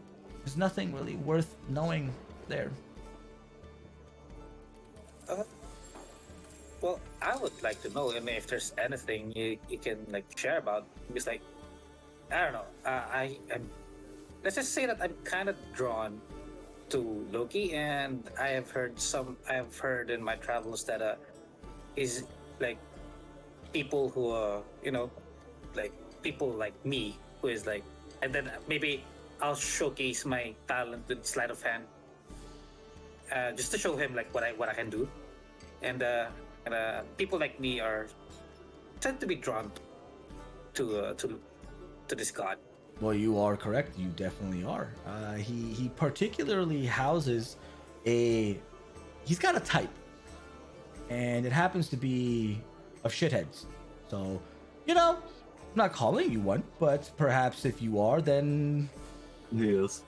you're on track. You're doing great. I don't know what else I could tell you. He's just kind of there. He's not important. He's not relevant. He just is. He has no impact on anything.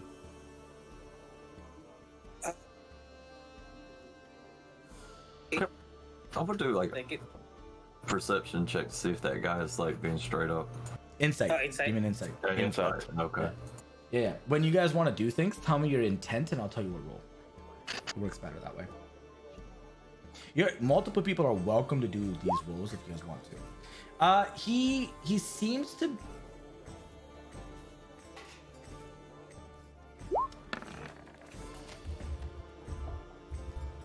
You have a bad roll, buddy? Seems to be. He you can just assume. Pretty fucking accurate to what I do normally. But he so stupid. He shut up. It wasn't on that one. It wasn't at all. So you can pick up immediately that there's definitely some element of his speech. Like he seems to be on edge to a certain degree about the information and the prying into Loki. You're not quite sure why, but something about this interaction, specifically talking about Loki, has him observant, extra observant. I'll just ask him if there's any reason he's withholding information from my friend.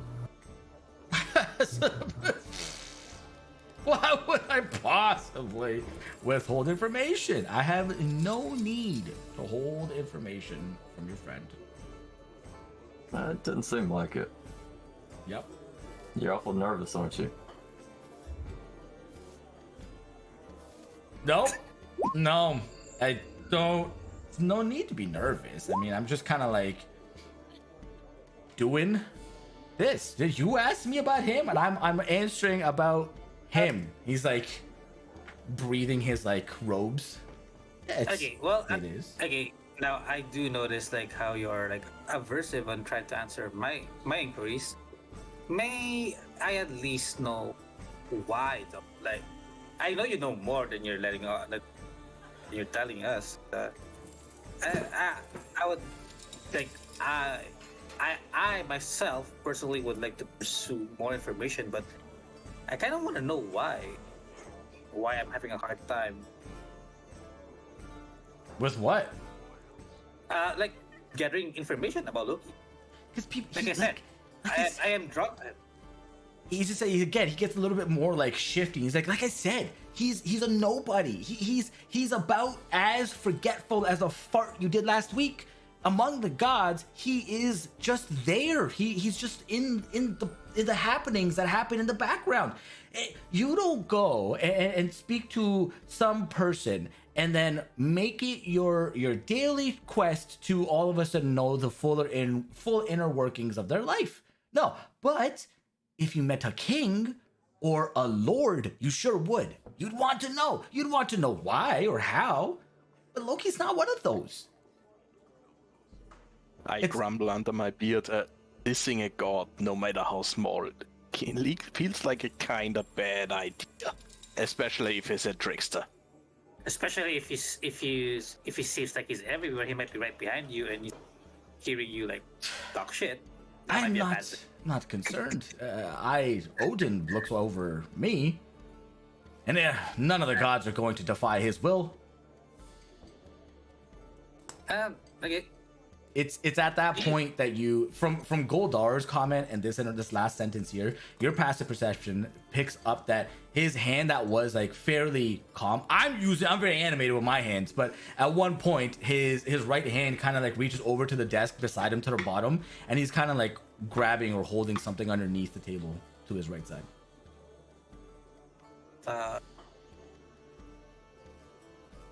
Slow your movements. What is Oh, it you didn't see that. grabbing? Only Thorfinn saw that. Yeah. Okay. Well, I guess. Well, what do I roll for if I like try to stop him from reaching whatever he's trying to reach? Grapple. So you can do an athletics check against his contested acrobatics or athletics. So give me an athletics check. Okay.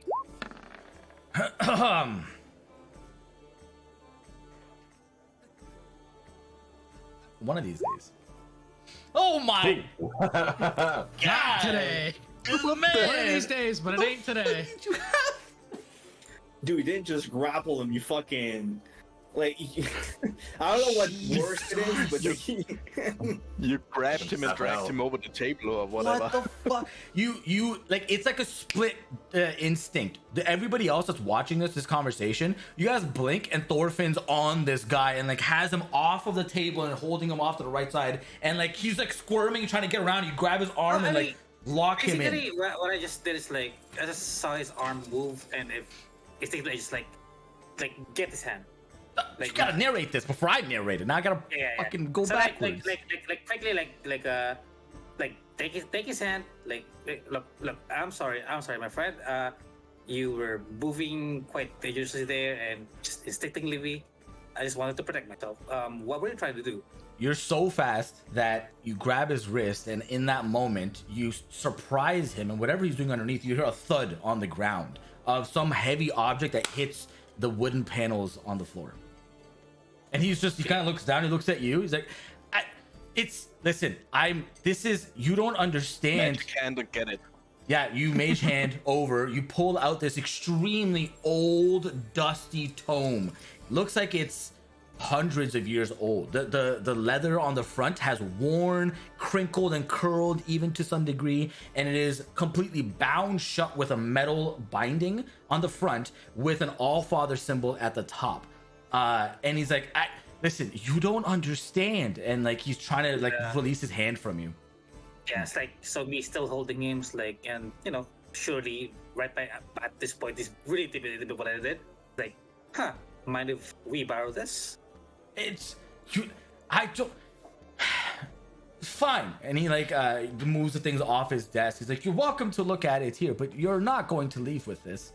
I can tell you that right now. That's not in the future. No, you don't have to. You know what? You can stay here. You can watch us.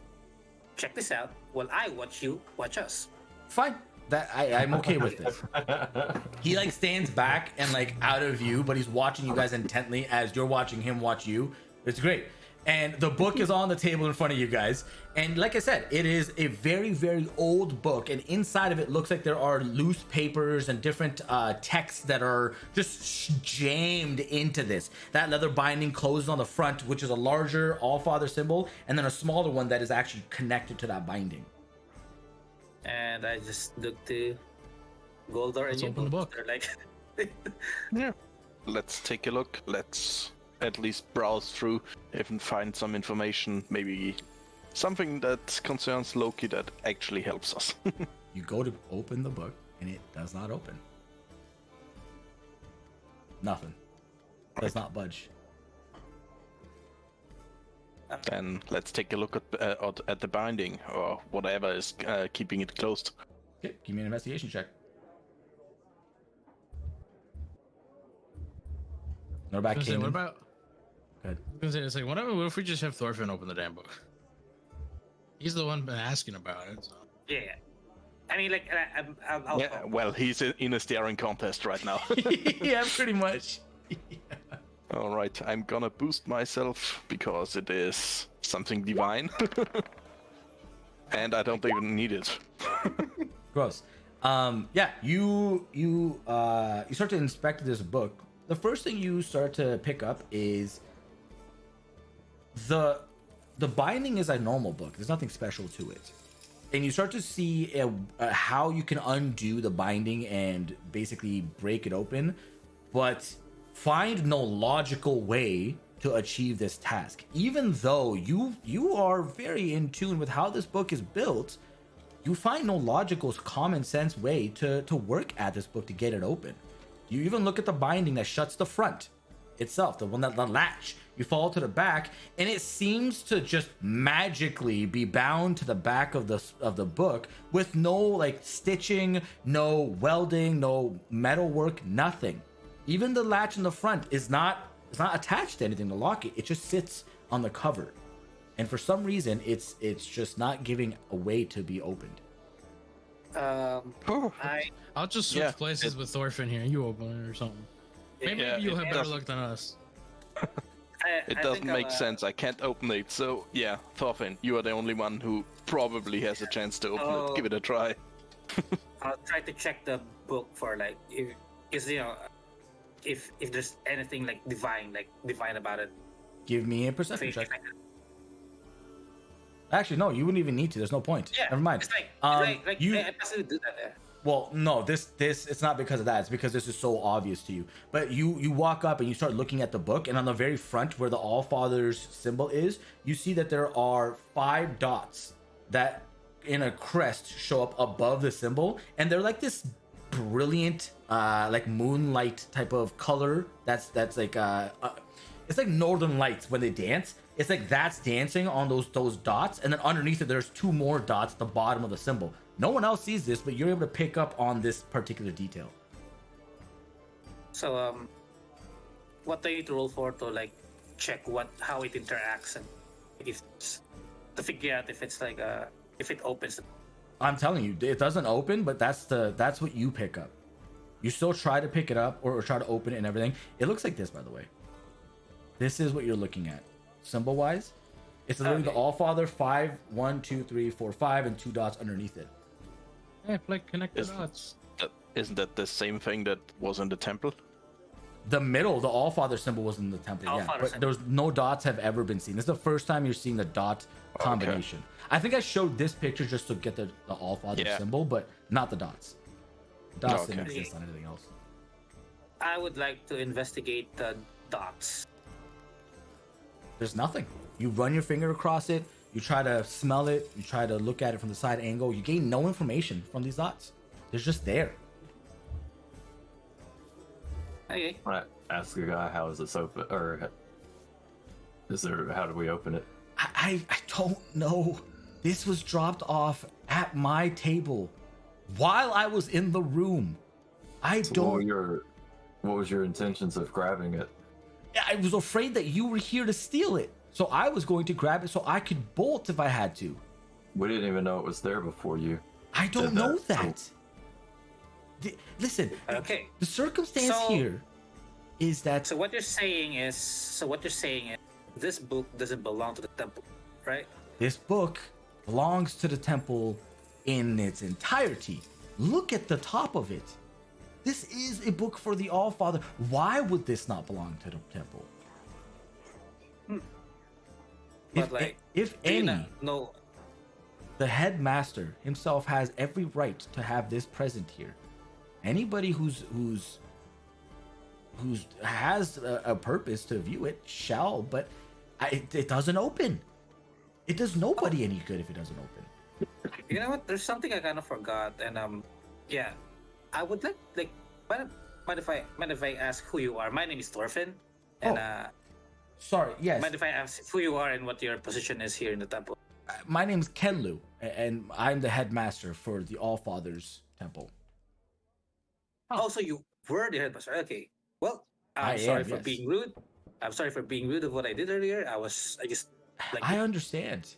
I do. But again, I don't mean to communicate that I am not one that should be in this position. But I have never, in my decades working for the temple, had been present working on my documents, which by the way are just like collected in a stack to the left, just scattered, just kind of like haphazardly placed, or like any administrator's office would be. He's like, have I ever seen a ledger or a book dropped out of the ether in front of me on my table? And to that extent, have I never been able to open such a book?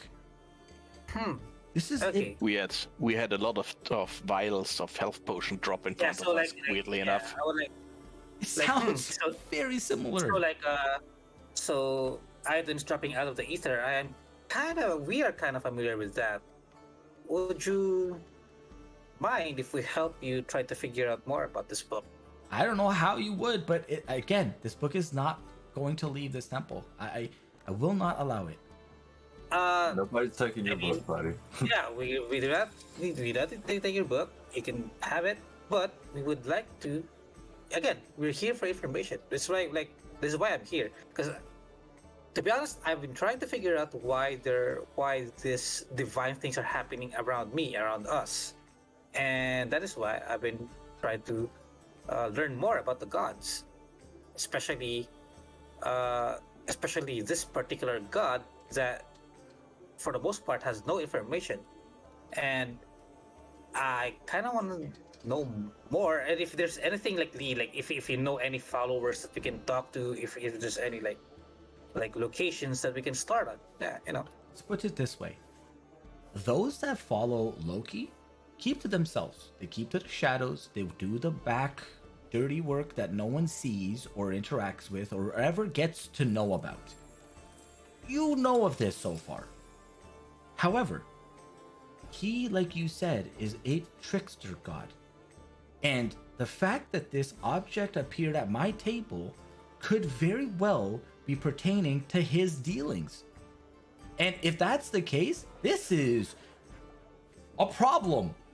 But until we can figure out how to discern what's inside of it, what do we do? Nothing. So you pretty much got the hot potato thrown at you. Yes! And my hands are burning.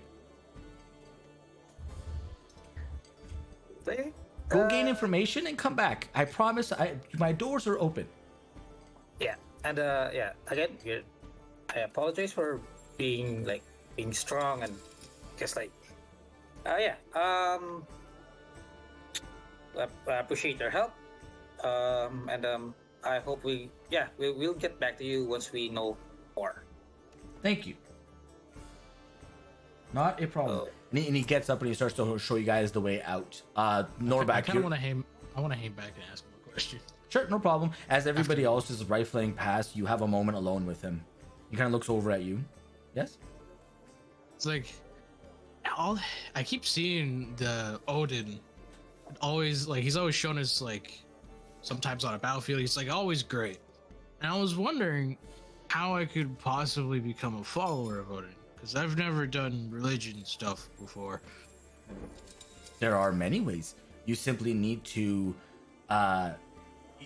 embody his essence, his teachings, his dealings. And what I can say right away is he is a overseer. He is a father to the realms. He is one that provides wisdom and order to all those that are lost, even to the other deities. What I would say is be that for others, whether that be in liberating those that are suppressed, or by simply being a voice of reason and direction, firm. That would be my suggestion. Start there, and then I would spend more time around the flames. He tests those that are able to stay close to fire but not get burnt. If you catch my drift. Oh. Don't die.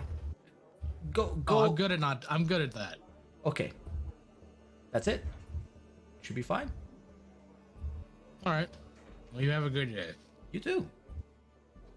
And then he leads you out, and you guys continue about your business. And eventually, Yubo, you walk out of your temple as well, feeling invigorated and feeling refreshed somehow. But you guys all get together in this center space by this large fire to the Allfather. What do you guys doing? Hello, guys. All right. I would suggest we move south towards the library and meet up with the gnomes. I need to at least tell them what to look for. Well, did you guys learn anything in regards to whatever you were looking for? Oh, right. We got into an interesting conversation with the what was it called? with the headmaster Kenlu, and apparently he also had items drop out of the ether. Also, well, the conversation wasn't that easy in the beginning. We saw a book he had, a book with the Allfather symbol on top, but no clue. I tried everything I could to decipher it, but it made no sense that it couldn't be opened, but it was locked tight. Even Thorfinn couldn't do anything. So Yeah, we have to come back if we have any new information or powers or keys or whatever else. Yeah, that kind of lead is a sort of a dead end for now. Even if, yeah. Would the amulet help? We can go and have a quick look, see if the amulet would react to it. It is a key with, the symbol of the Allfather on it, so maybe. I wonder if it reacts, if that would release whatever's inside of it. That would It be, had yeah.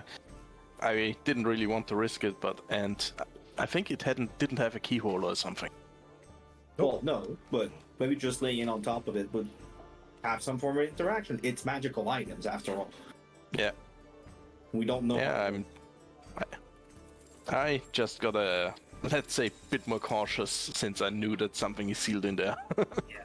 Like since it's like we're dealing now with we know now like at least like a dangerous item and an item that's unknown and something that's sealed and we don't know what's inside it. So maybe if we know more information, like since the key is magical also stuff. some kind of divine, and Thorfinn couldn't do anything, I was just not trying to do anything with the key. Well, but and with the we can. keys on me, so of course you wouldn't. But that's what I'm asking now. Didn't we place it in the bag of holding since it helps with scrying, as it prevents scrying? I remember that conversation about preventing like prying eyes. Yeah, we did talk about it, but we didn't really reach a conclusion. But yeah, Doesn't matter. You put it in there now if you wanted to. Yeah, I would definitely do it since it's far easier to find if it's on the person than in another space, another dimension. So yeah, it's just like I still have to find the lead about a gnome I need to save, and the gnome that I know so far is like Goldar's master. So it might. Well, we don't know if it is, but it probably is. Probably, yeah. So that's a lead somewhere. I hope. What's? How about your trip to the temple? What happened? it's just a prayer, really. But nothing special. No, so no epiphany or something. No Not new really. rites. No, I just tried to make right by the priest that we met in Finland, and that's about it. I went to pray, and that's it. Right. Guess more feeding with water then. Yeah. Okay, so you I guys need to wrapping go to the magic show. as you guys wrap up your business together. Is there any particular location as the collective want to go and spearhead first? Magic shop stuff you can do. We can do like a quick around if we need to, but the major task, if you guys have anything you want to do. My spots right now are down to the gnomes near the library. They are probably tinkering around on that better eye, and tell them more about my mentor, my master, and so they know who to search for and what to try. Then I would move over to the jeweler and Salem, and since he was shaken up a lot, I didn't really question him much. Maybe they also know something about my master. Okay, cool. That's pretty much what I want to do. Anyone else? I want to go to the magic shop and then just head back to the blacksmith until anything else of important happens. Okay. What about the other? I'll follow Goldar. Goldar. Okay. Yeah, I'm with Goldar. Sure. Okay. I'm gonna do Norbax then. I'm gonna write him basically off for this. Norback, you go to the magic shop and you see this dragonborn that's sitting inside also, and he looks over and he's like, "Hey, what do you need? What do you want?" Well, I would need something that would help me with help keeping wounds closed and like not dying, or something for range attacks. I don't have that second one. We don't have things to help with brain attacks. I don't even know what that means, but we don't have range that. attacks, but okay. Ranged attacks or brain attacks? I said ranged. Ranged. That's very different. That we do have. Yeah. So we have it's a glove. Yeah, he's like, I have a glove here that allows you to catch missiles out of the sky. Like if before they hit you, you can catch it and it won't, hurt. Luck, hopefully. No, I meant like doing a ranged attack, because all I know right now want is to hitting do thing. a ranged attack. Well, actually, we've been working in conjunction with the Enchantress the last week, because there was a few other people that were interested in something pretty similar to this. And if you go over, you talk to Ilana, she's been working on a chain that you can put on a big heavy sword, and you can throw the sword and then drag it back. I don't know if maybe that's something that's perfect. Yeah, you should definitely do that. But on another note, I need some. I would like an amulet that would help me, like maybe close my wounds or like prevent me from taking more damage. You want like an amulet of like Parafat or whatever the hell it's called. I was thinking of Periaptive Wound Closure or like Amulet of the Drunkard. That one, Parafat. It's an amulet of. It's with the A. Well, Periaptive Wound Closure, and then I want the Amulet of the Drunkard. I don't think I even have the Parafat in this. Where the hell is it? It's alphabetical. Why can't I find this? The Amulet of the Drunkard is perfectly on theme, that's for sure. Yeah, I should probably I'll just get the Amulet of the Drunkard. I don't even have that. You don't? No. Why not? It's DMG page 184. 184? Why is it over there? Hold on a second. What? Basically. Well, that's what my database says. No, I'm talking about the drunkards thing. Oh. Yeah, I don't have that thing. It's in a different book. Either way, basically, it's when I drink a pint of ale while wearing it. I get like, I think it was like something D4. 44 plus 4. 44 plus It 4, does it but once it a only day. works once, yeah. Is it uncommon? Yes, it's uncommon. Okay, he says it's yeah, we got that. That's 450 gold. Okay. Okay. It's an Explorer's Guide to Wildmount book. Oh, I don't have that. I don't have that book. But yeah, that's 450 gold. There's a problem. We have these things like once in a while. I went through like 4 voices, and Jesus Christ. It happens, the thing. Here, and takes the money, and he's like, okay. Bye. I'll head over to the Enchantress. Because what he said. You go over, and Lana is sitting inside, and you find out very quickly that the enchantment to do this is an addition to your current weapon. The general sense is that you're able to throw your weapon the way you would throw anything common. It's a 20 to 60 foot range to toss it, but it takes an entire action next turn to drag the chain back to you. Oh. Yeah. I mean, it's still helpful because sometimes I just can't hit them. Oh no, I get it, 100% for sure. Yeah. Oh, she says that it's going to cost 600 gold to get this enchanted. What the? I don't have damn money. Just spend it. Well, now that I know it's here, I'll come back another time.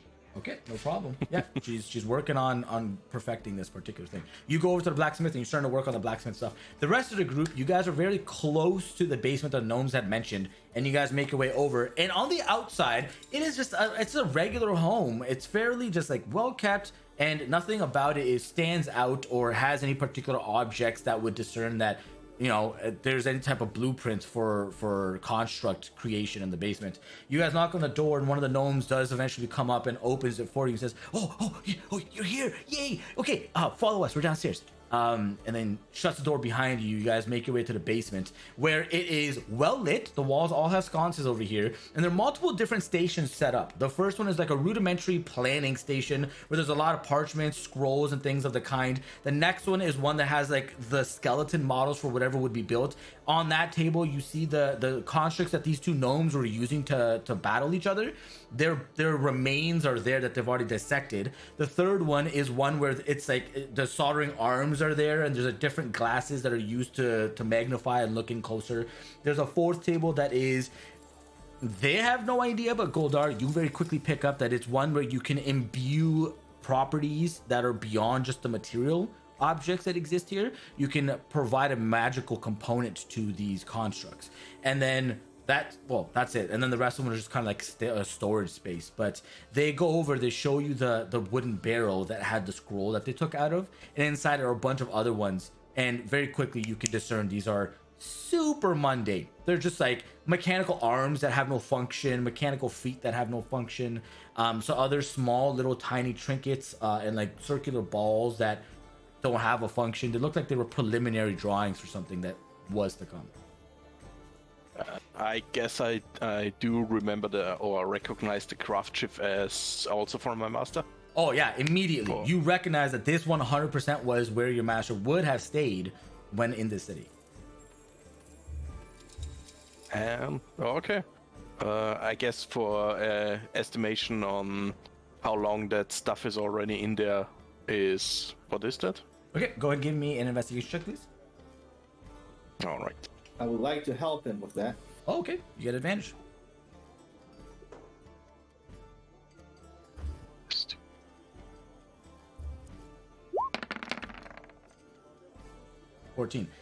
Taking a look around, these two gnomes have been kind of running amok in this area pretty heavily, and so a lot of it has been disturbed. But you find a drawing from a particular blueprint that you and your master were working on together.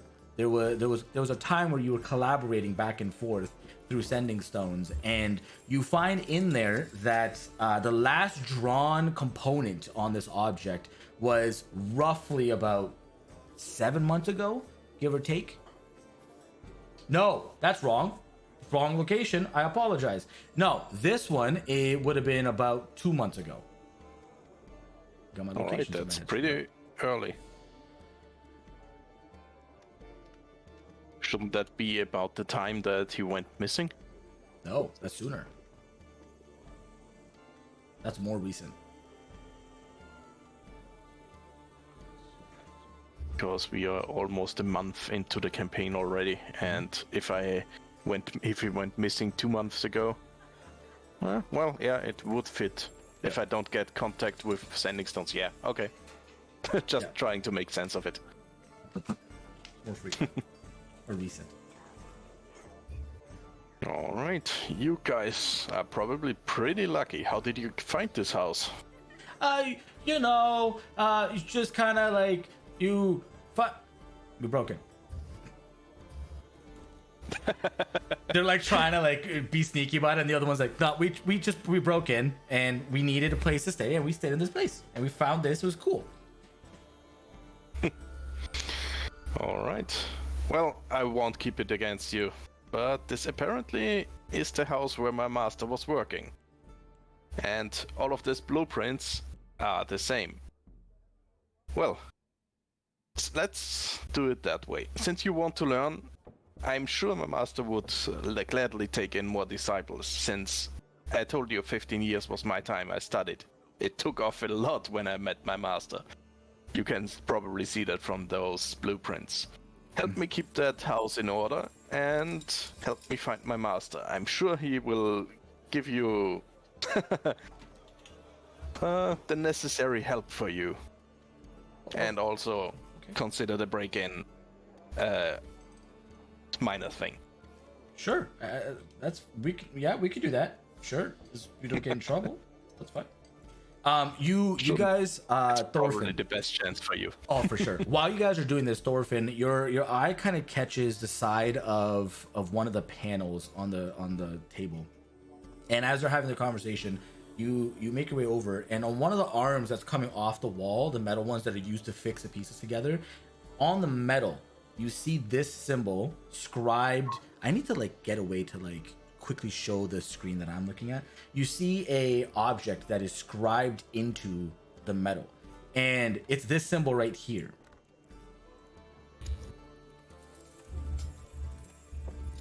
That looks familiar. Doesn't that look like the ones that the priest that we encountered, or like the? Oh, I'm assuming you're sharing this information with us. Hey guys, look at that or something. Yeah. So Okay. like yeah, doesn't those like symbols look familiar? Like Well, don't you have the What- skin of one Yeah. of these? Yeah. Is that the same symbol? It is. It's exactly the same. Well, that's interesting, isn't it?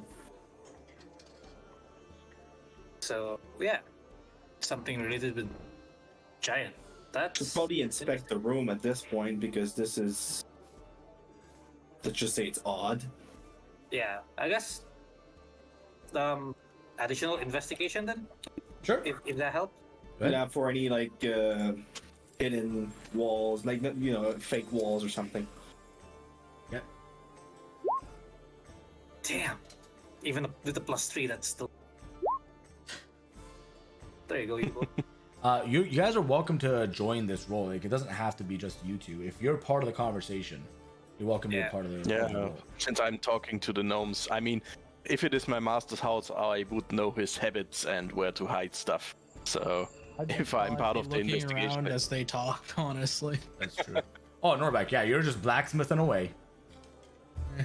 This is why you stick around with Alright. the group. It gets hard to Exactly. keep you in well, otherwise. let's throw one in. I have no problem with it. That's okay. All right. Yeah, you guys start roaming around through the house and touching things and objects and starting to inspect all the arms. What immediately becomes aware to you guys as individuals of you four at individual times, you start to be like, hey, I found something, and then about 2 minutes later you're like, oh, I found something too, and like basically start piecing it together. Anything in this place that is outside the norm, I'm talking about the arms that are used to craft these objects, some of the material components that went into the previous pieces, even the pieces that were used in those two constructs that the gnomes had been playing with, some components in there, they all have that branding on it. You're not sure what it's about, but Goldar, you start piecing this together and you remember some time ago that your master absolutely loved hiding things in nooks and crannies in case something ever went wrong, so that his work wouldn't all be gone to waste. And you go over to the station where his blueprint work is, and behind the arm there's a false what's it called, plate, and you're able to move it out of the way, and you find his ledger. You find his massive book that you've never seen him carry, but you bring it out and the dust on it you remove, and immediately you start going through and you pick up very quickly that he didn't have the components to do the things and the tinkering that he needed, so he sought for help. And this faction was the only outside help he could get to obtain some of the components he needed for his tinkering.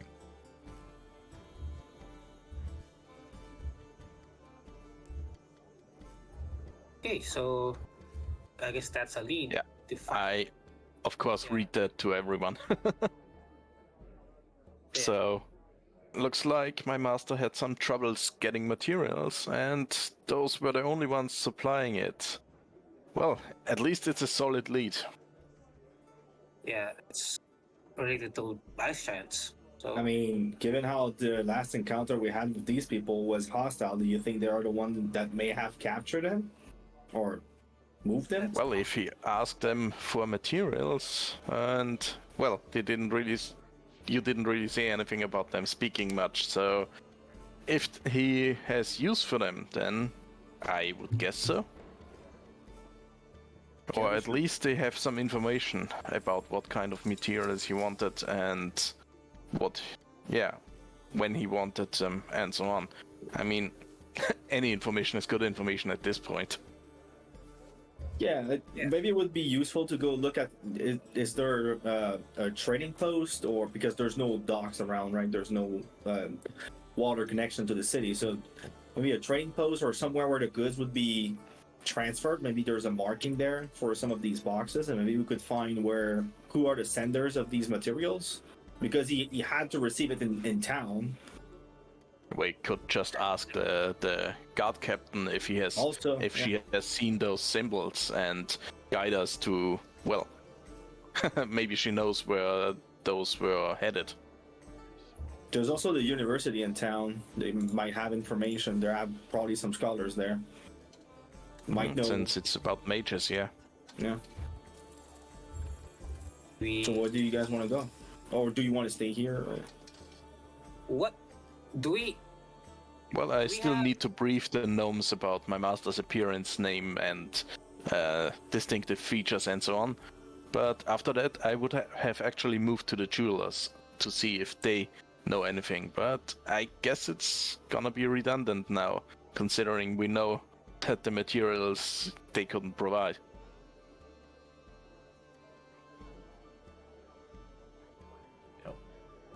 Thorfinn, you were about to say something? I was wondering if like add that to the list of like we also need to figure out more about the tournament, which I wasn't able to bring up any. So maybe like add that to the list of things.